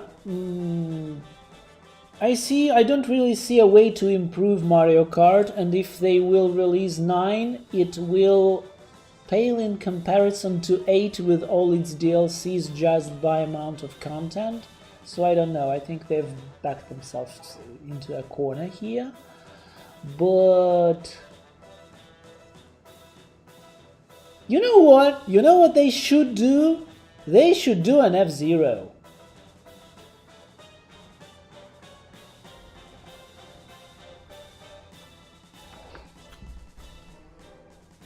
Like, they should really sit down and think how it could work and make it work. That would be fun.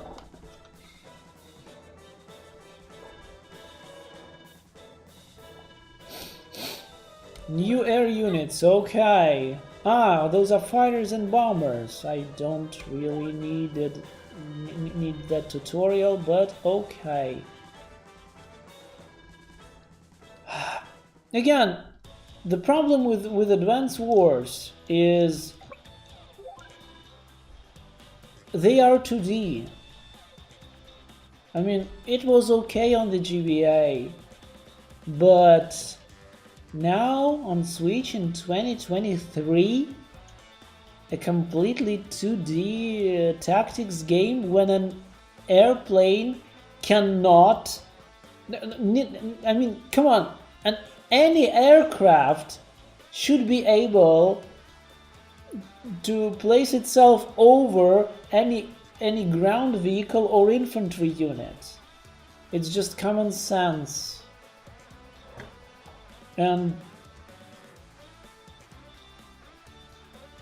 I believe, what was that game that was a blatant Advance Wars ripoff? Wargroove. Wargroove totally had like 3 layers on the map. I think it did, at least.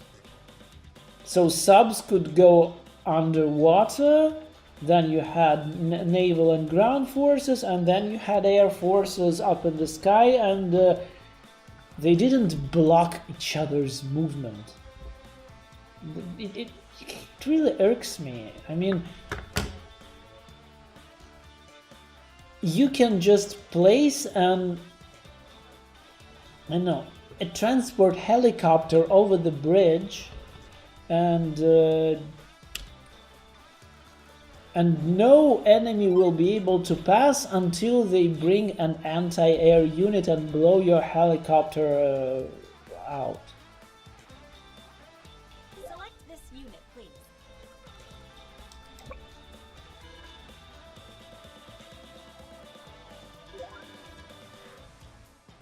So yeah, bombers are absolutely the way to go when you have access to aircraft.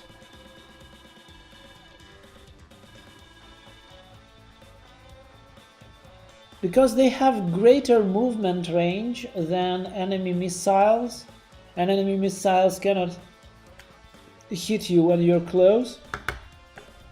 You can just wreck everyone.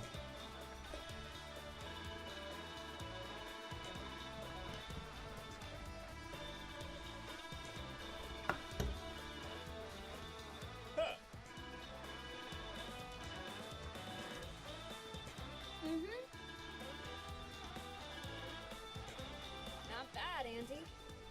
Nice work, kid. Come on. Alright. Why only 1 plus 2? Where is 3? Yeah?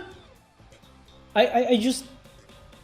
Has Nintendo re-released any of its Nintendo DS games? Like, okay, Square Enix redid The World Ends With You on Switch, and it was... Capcom is now doing a remake of its Ghost Trick. By the way, I completely forgot that it's gonna be out soon. We're really looking forward to it. But aside from that,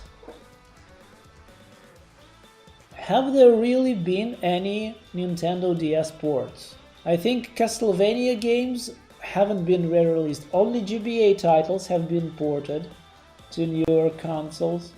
What else was good back there? No, I don't think so. So, what I mean to say is this perspective, when it's not just flat, it's sort of 3D, right? It was used in Advance Wars DS, and I think there would be absolutely no problem for them to just be able to place a second screen or something near the main screen, considering how easy it is to move camera around on Switch. They could have easily just went dual screen, like, yeah, even vertically on some maps. It would be absolutely no problem. It's a turn-based game. They just decided not to.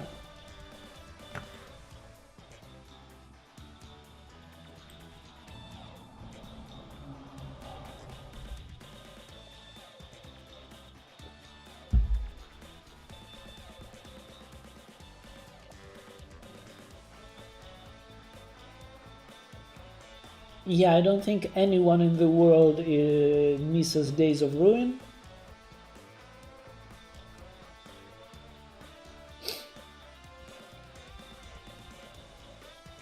Last F-Zero was made by Sega. Yeah, who can make next? Way Forward, maybe. Yeah, that's actually kinda sorta. I think I heard rumors about Nintendo approaching what was Criterion, I believe. The guys who made Burnout. I think Nintendo went for them and asked them, guys, can you make F-Zero for us? We have no idea how to make F-Zero. Do it for us. And it didn't work out. I don't know. They refused, maybe.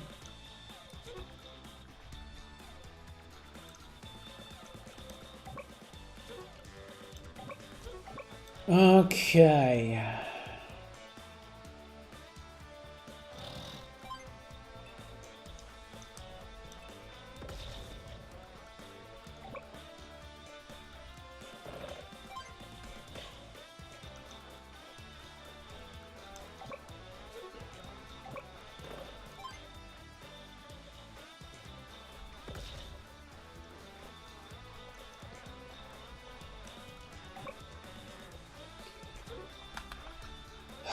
Ace Attorney was on GBA first. Yeah, I mean, Ace Attorney had no dual screen functionality, and they didn't actually, yeah, good point. They didn't bother to bring the second trilogy.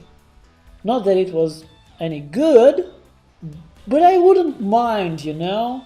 I wouldn't mind playing it again. I've never actually touched the sixth. So yeah, they didn't bring Ace Attorney, and I would have wanted them to.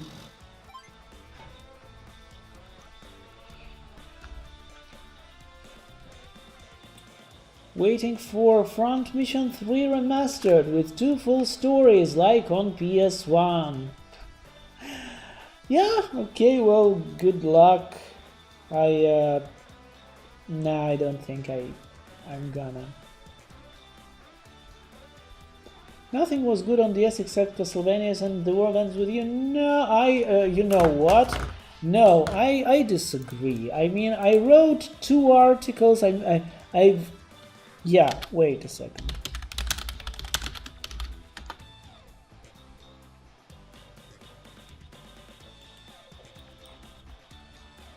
Yeah, actually, I'm just gonna plug it in. This is 1 and this is 2. And these are 25 games that are good and that are on DS, and let me just take a look at them.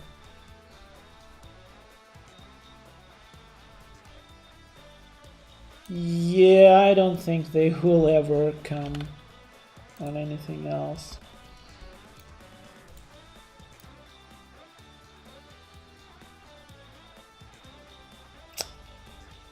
Oh, yeah, right. 9 hours, 9 persons, 9 doors was remastered. I think it kind of lost a bit of its charm. I haven't never played the re-release, so I don't know. But it was good. Yeah, Ace Attorney was re-released. Advance Wars Dual Strike is still trapped. And Elite Beat Agents is dead. Well, yeah, that's sad, I guess.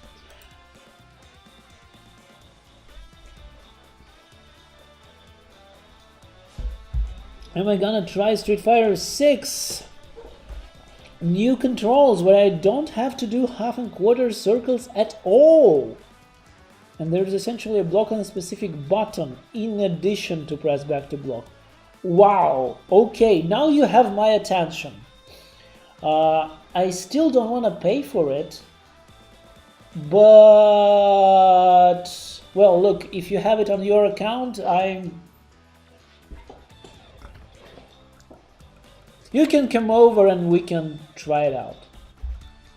I played a bit of, I don't remember which it was, 4 or 5, probably 5.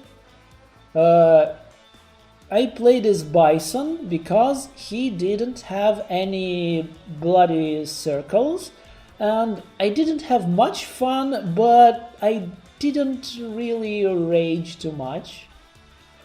I mean, Street Fighter seemed like a more slow and chill game compared to like Guilty Gear, where your whole screen explodes 3 times a second.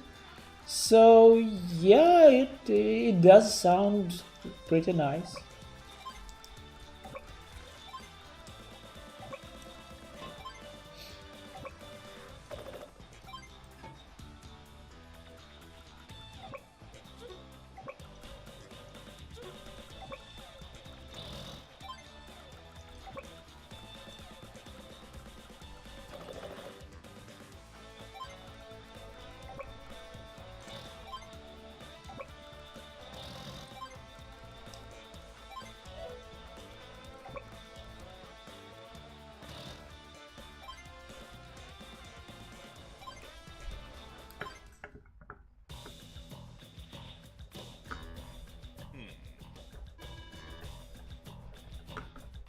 The world ends with you if you're going to complete it on 100% was long.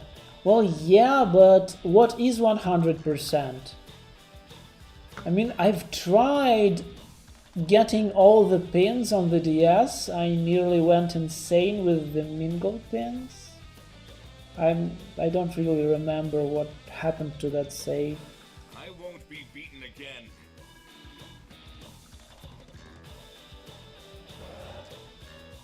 We'll most likely have it on Steam. I can share that. Oh, okay. Okay. Well, sure, we can play via Steam. Oh my god. That was an anti-air. Yeah, it was an anti-air and he just bombed it in one shot. Sad. What can I say? Alrighty. The World Ends With You is a perfect game. Yeah. Yes, absolutely. Bison controls are way worse than quarter circles. I don't know. For me, those circles are the bane of my existence. I mean, I've tried Chun-Li, and what I wanted to do worked like half the time. So, yeah.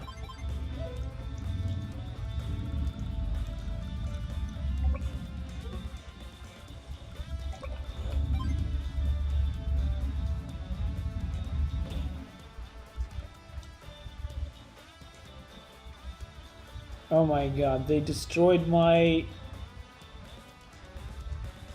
Yeah, it seems like they destroyed my my second fighter too, and my second anti-air. Ooh boy, it's gonna be tough. Let me catch up with them. Collect all pins, all secret... No, it doesn't have too many secret bosses. I think it's only... Wait. Well, yeah, it was buffed up Minamimoto, wasn't it? Again. So, yeah, the problem with collecting all pins with the original version is there were different ways to evolve your pins, and just taking it and taking them in battles was simple enough. But there were others. I think there were 2 more ways to evolve the pins, and I can't really remember them because I haven't played the original in a while. But one of them was certainly mingle, and mingle meant putting the game into sleep mode and just walking around and meeting people, and that would give the points. And it was insane because, of course, it was Street Pass before Street Pass was a thing, and like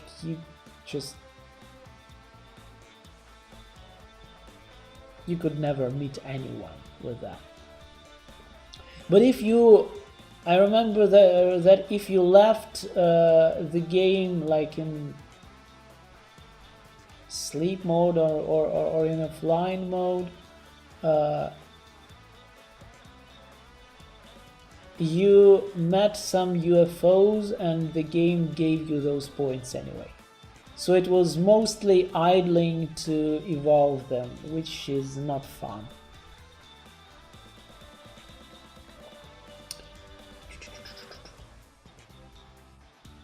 Anyway, yeah, Bison mostly did what I wanted him to do, and if I lost, well, it was because my tactics weren't good enough. When I played Chun-Li, well, yeah, half the time she didn't do the kick I wanted her to do.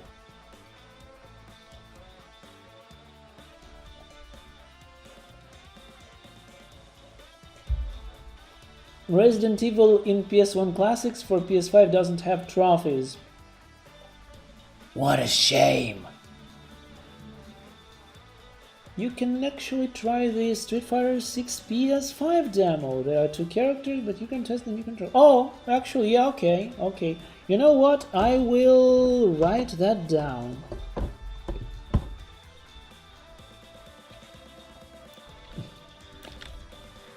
I don't think I'm gonna have too much time because I need to play through 2 of these, review them, then I need to write another article, and then I'll be really busy from May 5 until May 9. There will be no streams in those dates. I'm not sure how I will move my streams around, but yeah. And then from May 10, maybe I will be streaming more and maybe not. It depends on whether I will be writing a review on Zelda. I don't know if I want to do it myself. I don't know if I want to volunteer to do it. But I will certainly play it. Yeah, it's tough.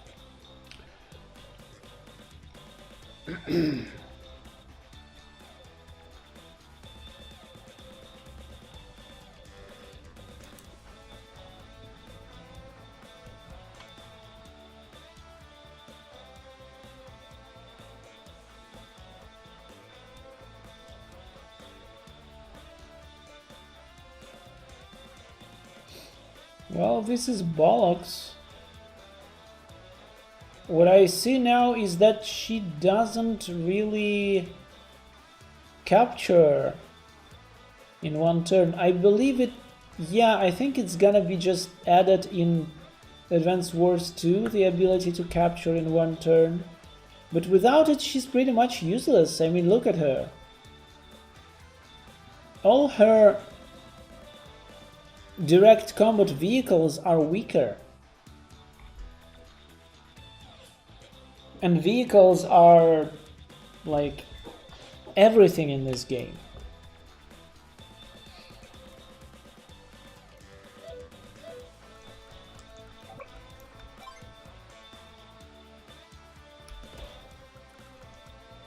Oh, snap.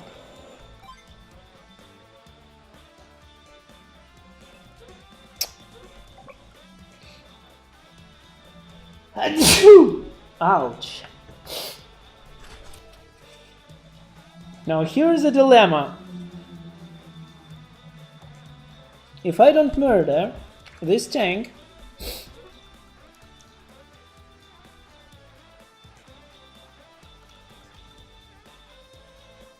yeah, it's gonna be bad.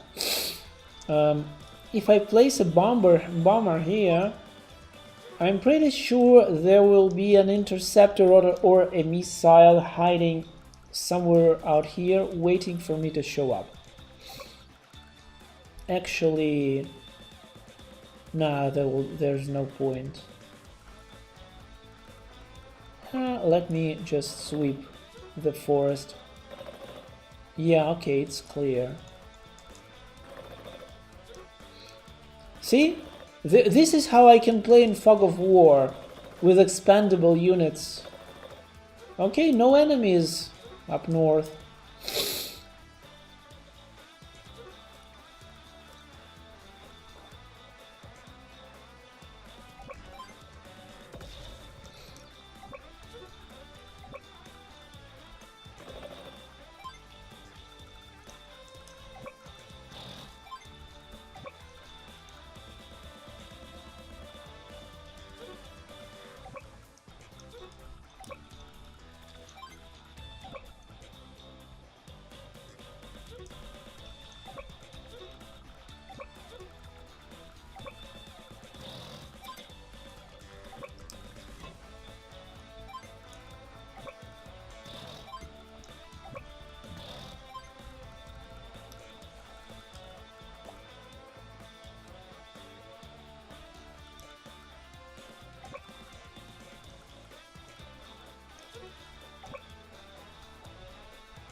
All right.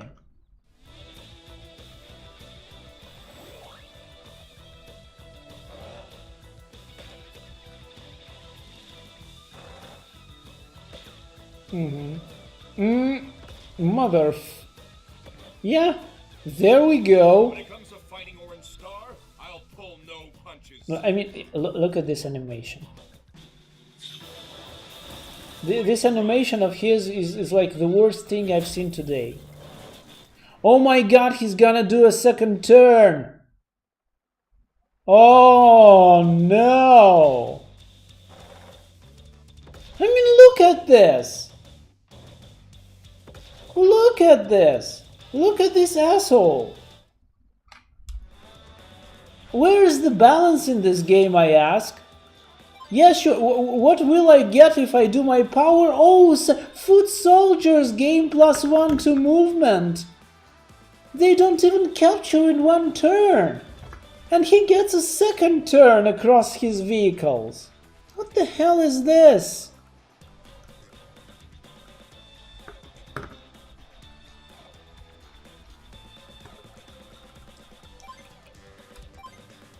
I'm unbeatable.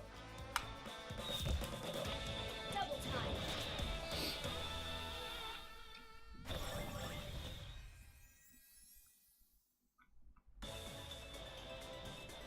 Eagle, I'm the most annoying asshole in the world. Yeah, something like that.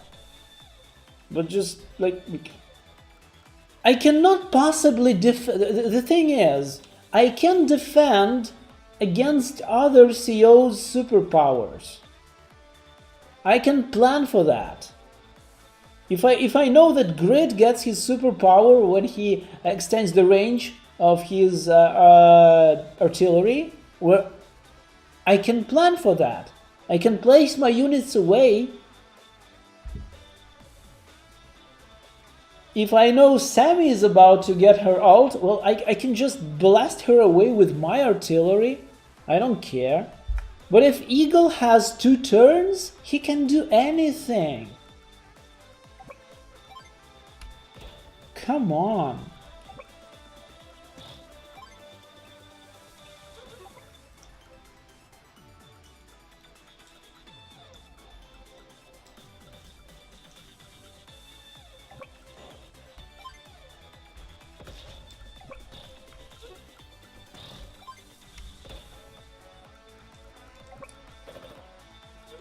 And this thing about helicopters not being able to shoot at fighters seems weird to me.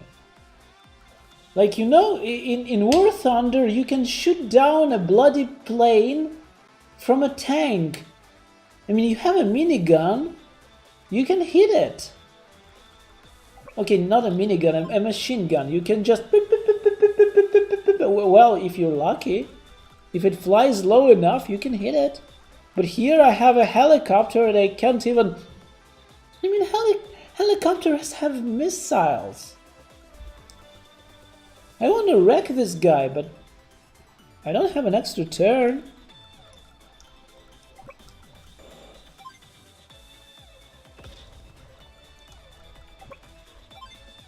Oh, look!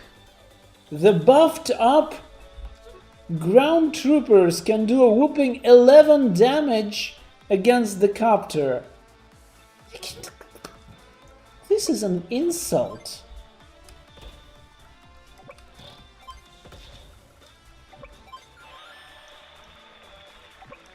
He completely wrecked everything I had.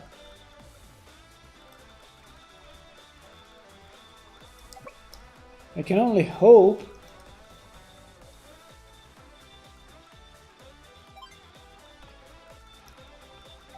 that his forces are spent.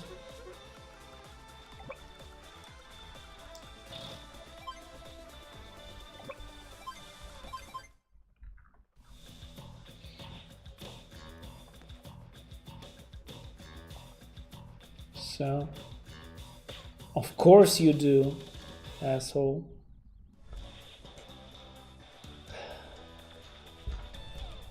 What's this? Oh, no, no, no, no.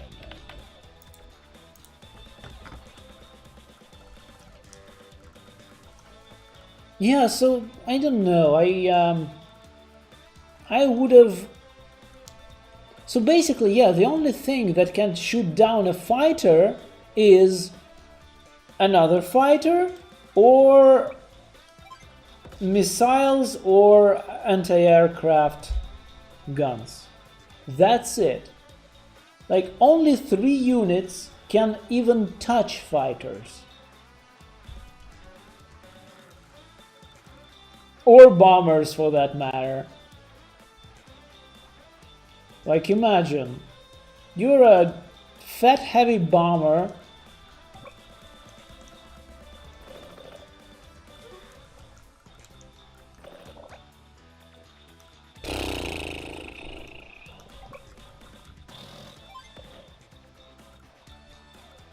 And nobody can even touch you.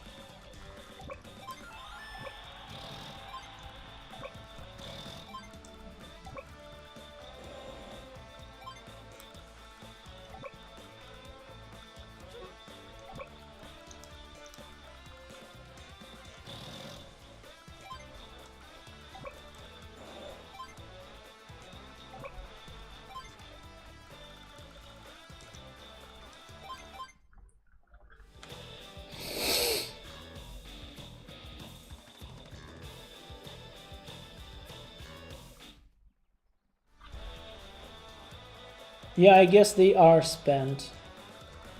So I suppose the unfairness of this mission is balanced by... Motherfucker, can I reach him? I can.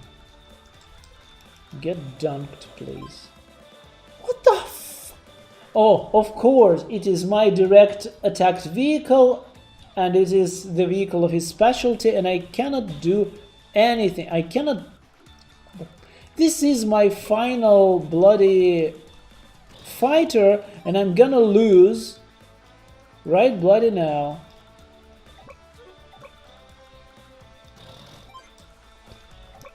Wait, I can bomb this guy. Yeah.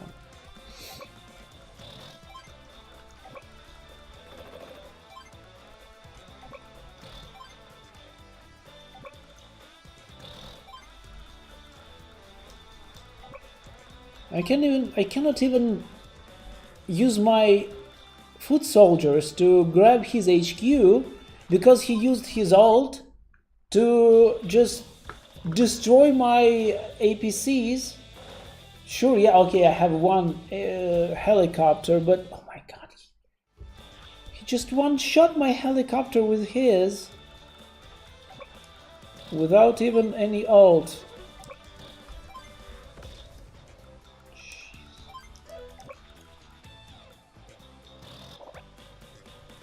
See, now I just lost a turn. I knew he was there, but I could not attack him, even though I knew he was there. Okay, he's stupid.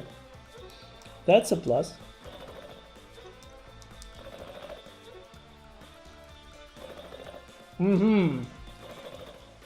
So these may be his last units. Maybe I can just wipe him out.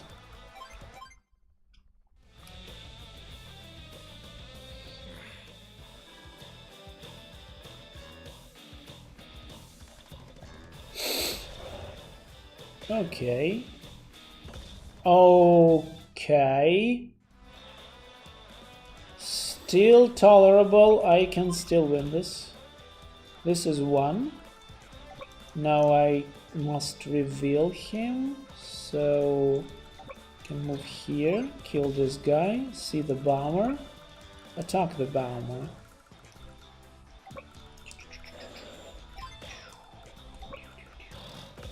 Is this it? Well, okay, this is it. Like, who is telling him that? I wiped out everyone. I can't take this. You know, I don't skip the story in like pretty much any game. I actually sit down and read through the dialogue all the time. And that's why I feel really sad when it's low quality. And this Happens to the best of us. is low quality dialogue with low quality animation.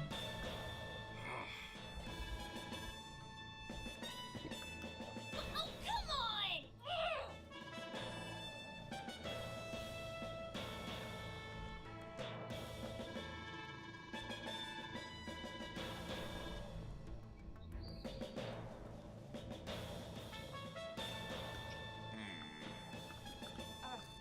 I would like to. Yeah, I think the game even ships these two very heavily. Maybe that's why they are so effective as a team in the third game.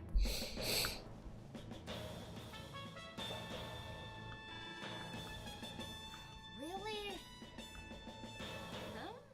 Oh yeah, like this thing in Japanese games where two people talking and one of them just leaves and another is Mate! And yeah, Talbot, wait! Oh jeez, it costs 60. I don't know, maybe. Nintendo games might cost 70 already. The fucking Final Fantasy Pixel Remastered costs 75. I can't.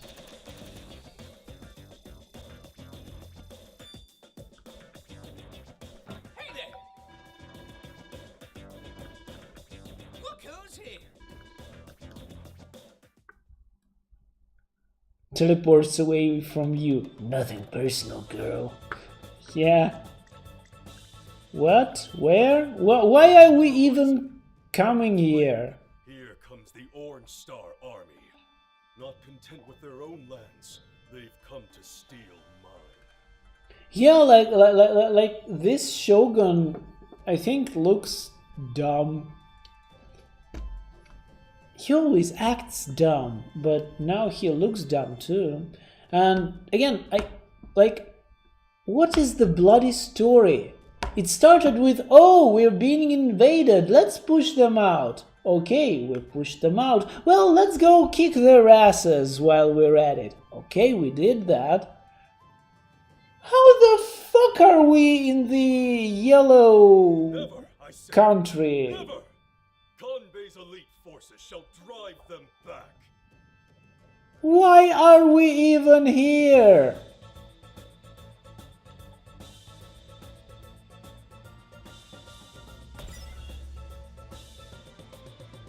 So yeah, this one has bad indirect attack vehicles, she has bad direct attack vehicles. I can't have that. So I'm forced to pick the most faceless, default, boring motherfucker just because the other two have drawbacks that are so terrible that I can't.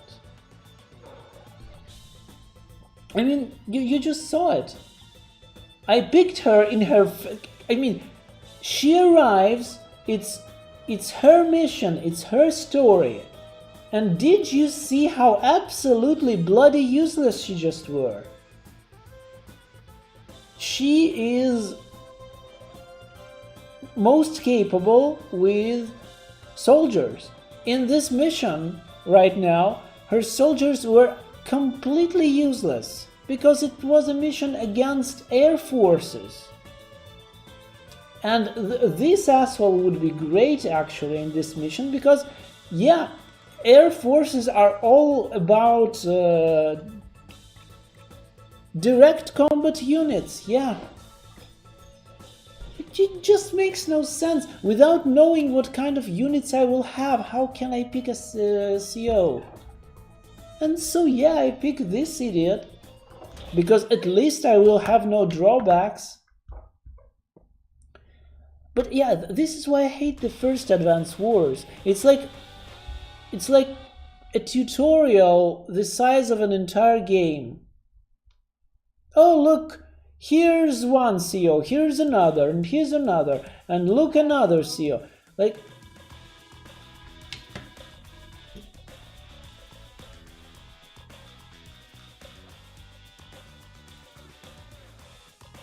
they're still unveiling new units.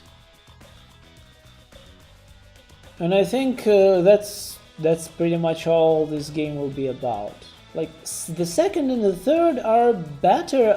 I believe the third gave you lots and lots of heroes to choose from right from the start. And I ditched all these Orange Star idiots like instantly. But here the entire game is about them. Oh, I was just passing through Belgium on the way to France. Why have everyone declared war on me? What happened? I was just passing through. Verdun Forest! Oh my gosh!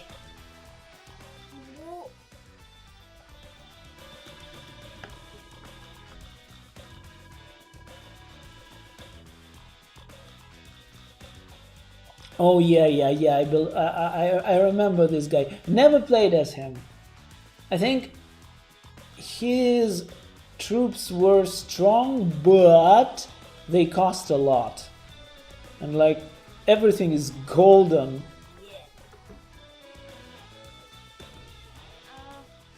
And it takes a while to just produce a rocket launcher in the game, but when it costs a lot more, you just have to wait for a lot longer, and you can still only kill 1 unit per turn with it, so absolutely no use playing as this Kanbei.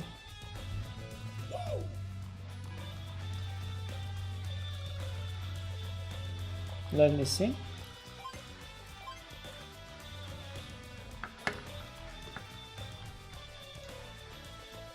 Yeah, he is pretty straightforward, and that everything is better.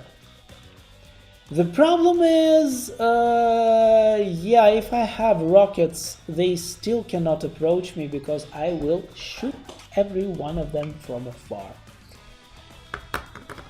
Okay, anyway.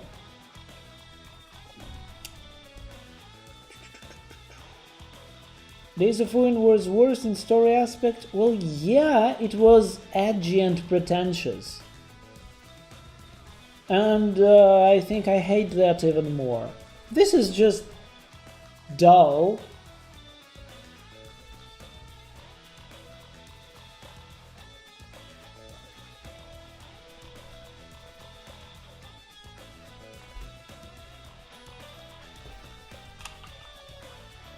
Gosh, the tutorial in Parasite Eve 2 required perfect timing to succeed. Wait, did you mean by that the shooting range, which is not a tutorial, I believe, but instead an additional challenge?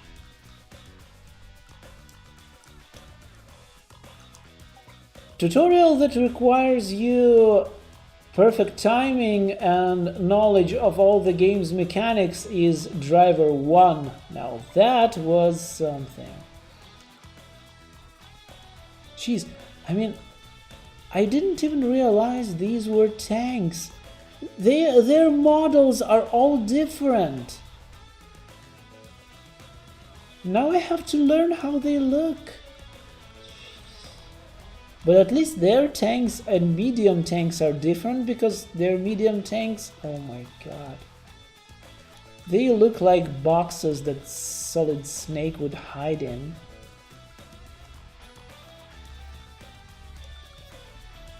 Look at this artillery. It's like it's masturbating.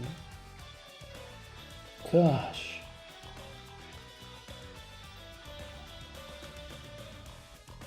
I feel unwell with this remaster.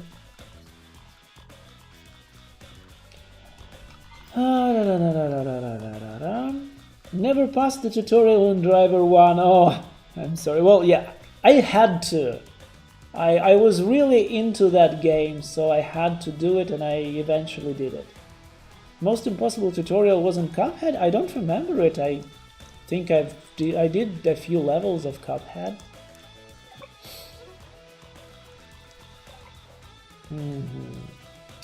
So I think we can just ruin their day instantly.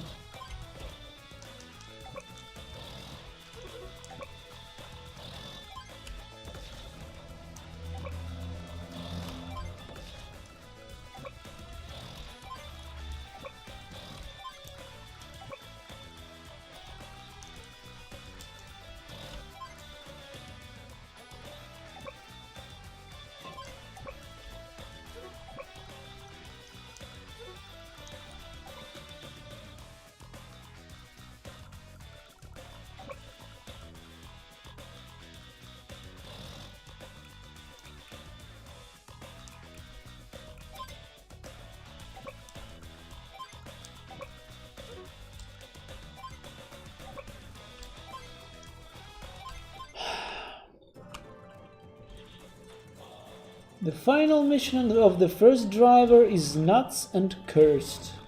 Yeah, it absolutely is. Uh-oh. Uh-oh.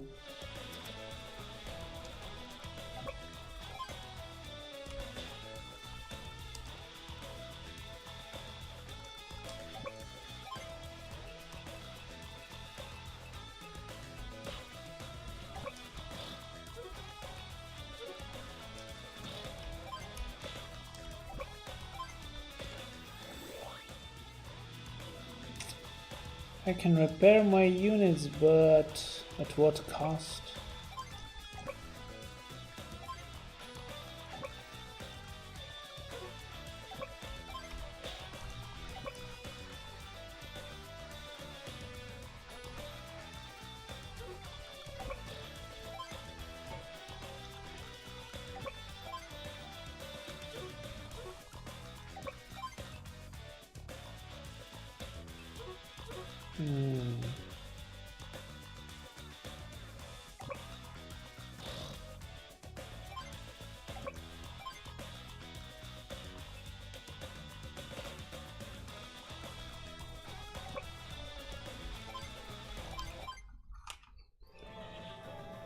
Certainly is. The forces of Gold Comet will show you the true meaning of strength. Ah, right, it's a meme, right, the Cuphead tutorial is a meme. Jump and dash, yes, of course, that one.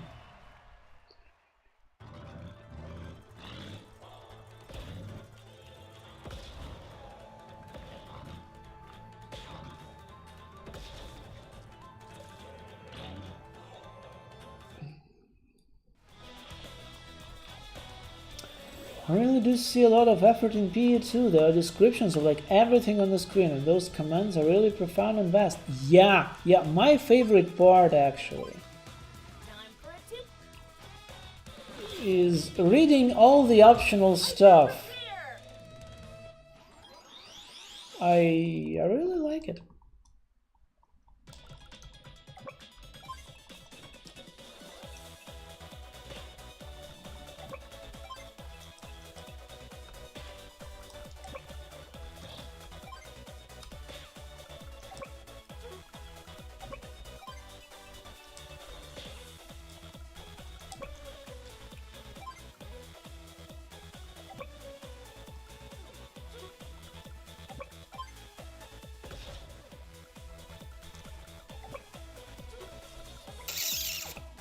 I am going to get... Nah, I'm not.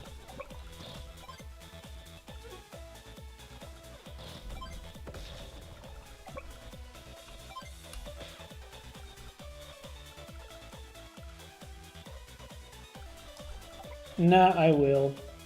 It's gonna ruin my rocket.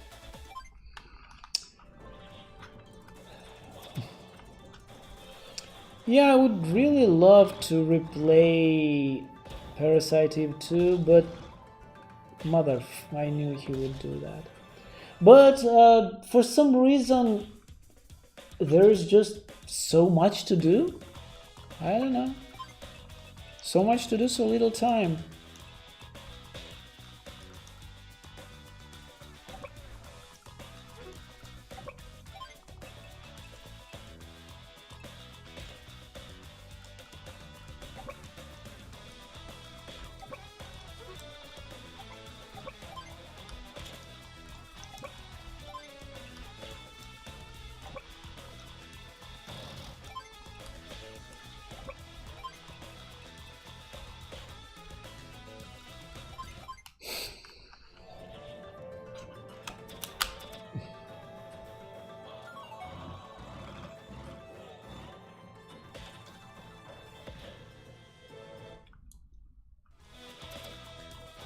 Am I losing?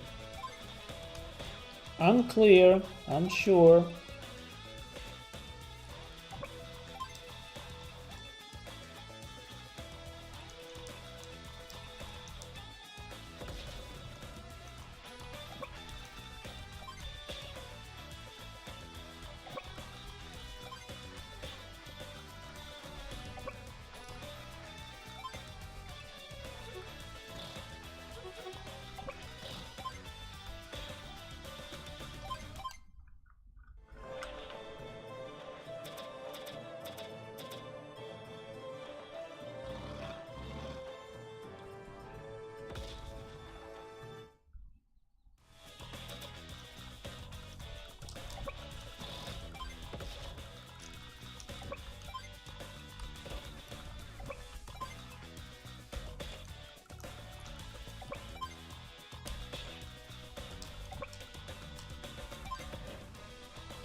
Ouch.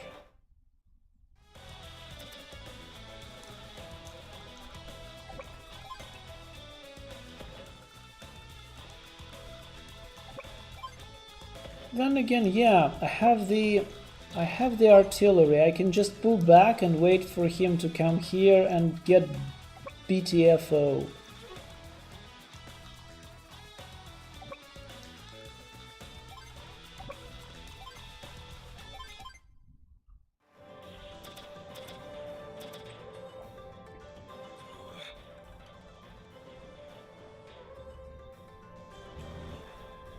Oh no! Okay, I forgot these assholes had that much movement. Okay.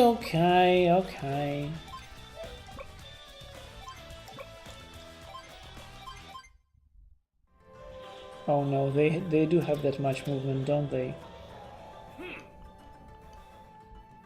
Oh, shite. Yeah, they do. That was a terrible move. I'm about to lose. Or maybe not. I can fix any. Hyper repair.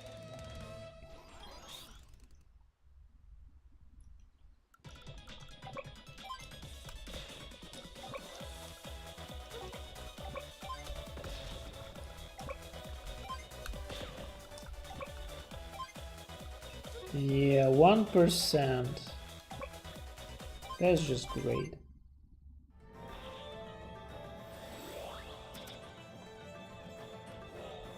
Allow me to. Morale boost.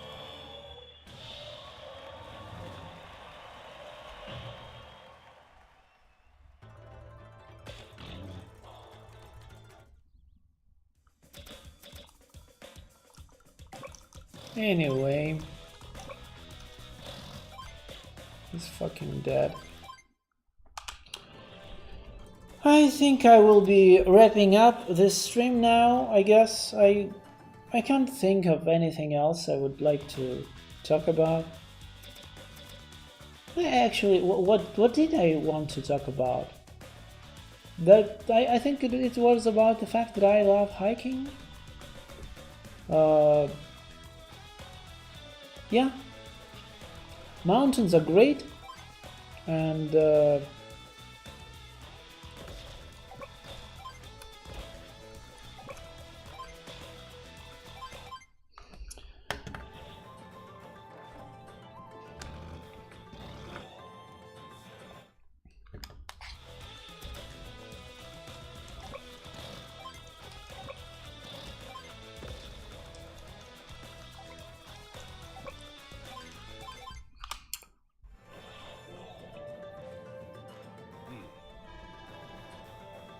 I guess I won't be walking much tomorrow, but it's worth it.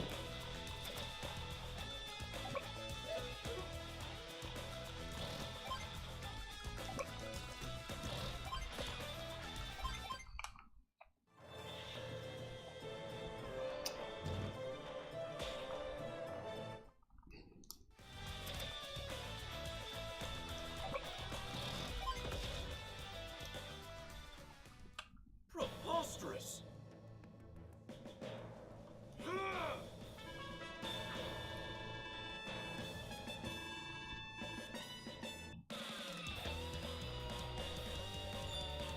Wow, that was tougher than I expected. These guys are good. Bleh.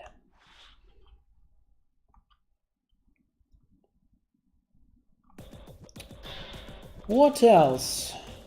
Yeah, I guess not much. I think I'll be playing this game for a while, writing about it, and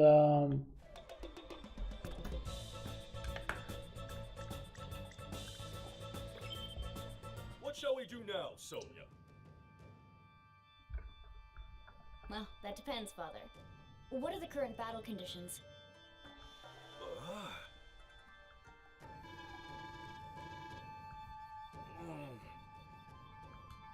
know, Father.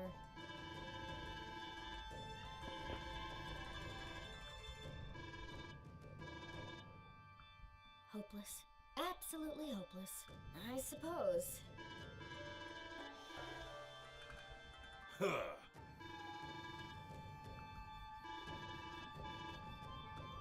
It is decided then.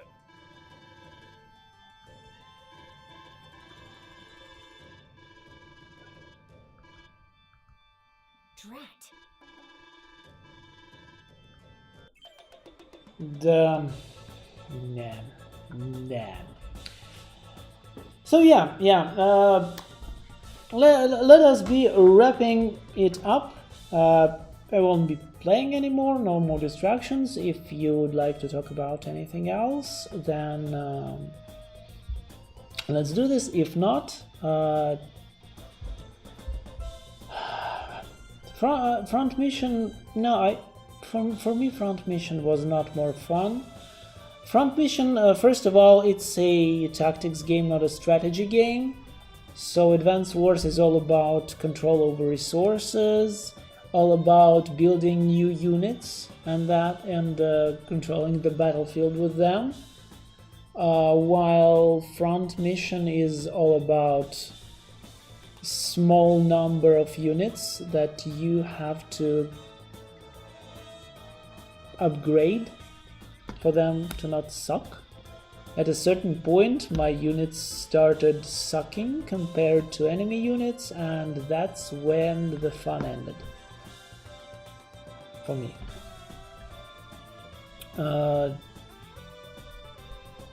Again, Fire Emblem is also a tactical game, not a strategy game.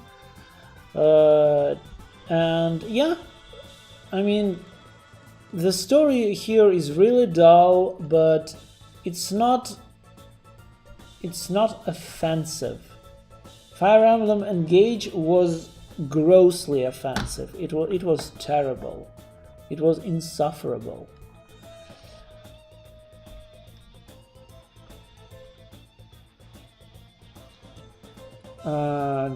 So yeah, I don't know. So far I'm thinking that, I don't know, I gotta replay the second game too, but so far maybe this compilation feels like a 7 out of 10, right?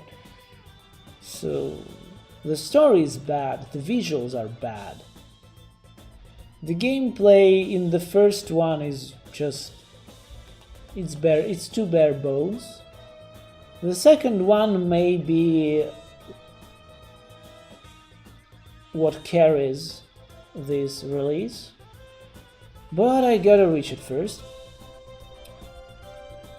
So yeah, the next weekly Whole News stream will be tomorrow.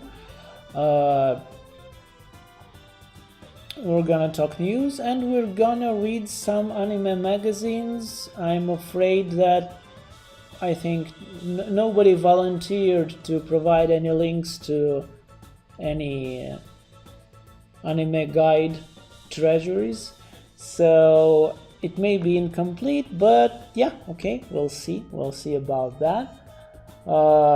If you have any ideas what we should read, I know only Anime Magazine and Anime Guide because, well, first of all, both were done by people I knew.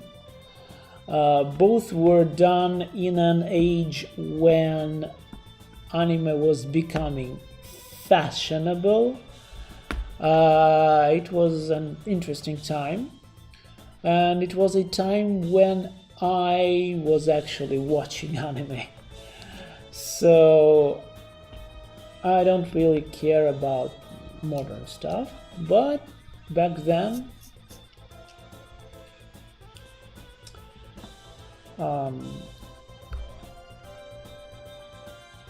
Ogre battle games are strategy games and they're good. Oof, I don't know. I tried to, and I couldn't have fun with them. Indirect Control, I think, is is usually a bad thing. I mean, that's why nobody likes gameplay in Suikoden 3 in direct control. And that's why I personally dislike Dungeon Keeper, for example, and games like that. I mean, in Advance Wars, it's all absolutely straightforward. You know what each of your units does. Each of your units does, and you know your strengths and weaknesses, and you know your enemy's strengths and weaknesses, and you try to outdo them, right? But if you don't have direct control, it's just, I don't know. I don't know how you do it. Anime Magazine is great dragon quality level content. Maybe. I mean, I knew about those magazines. I never read them. Yeah, so let's start there. I will make another search. Maybe I'll find some more stashes of anime magazines. So that's what it will be tomorrow, and then we'll decide what we'll read in the next Wednesday, I guess. And the next weekend stream will likely be on Sunday again. But again, I don't know. I may return in time. That's the problem. I may get back by 8 Moscow time to do a stream on Saturday, and then again I may not. So I don't know what's better, to announce that I cancel it beforehand to warn everyone, or to announce that I cancel it and postpone it just, I don't know, like, and half an hour before it should occur. I have no idea.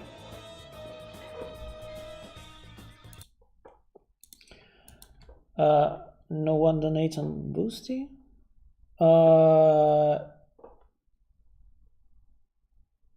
I think you have some game orders. Let me check. I don't think I do, but I'm pretty sure I have fulfilled all orders.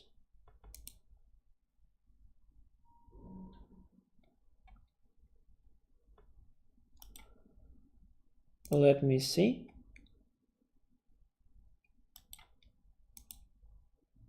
Yeah, no, I think I did. It was Hogwarts Legacy and that one thing that I already forgot. Yeah. I think I'm done. Again, I should thank everyone who supports me on Boosty, and especially thank someone named Hideo who sends amazing donations that keep me going. But again, if you want to ask me to stream something, please do. So far I have no orders, but I think anime magazines may entertain you. That's about it. Alrighty, Vandal Hearts 2. Yeah, Vandal Hearts 2, I really want to replay it, but it's not for streams. It will be too boring. Alrighty then, see you tomorrow at 8 p.m. Moscow time. We will be reading anime magazines, laughing and swearing, and then we'll think what we'll do next. Well, thank you. See ya.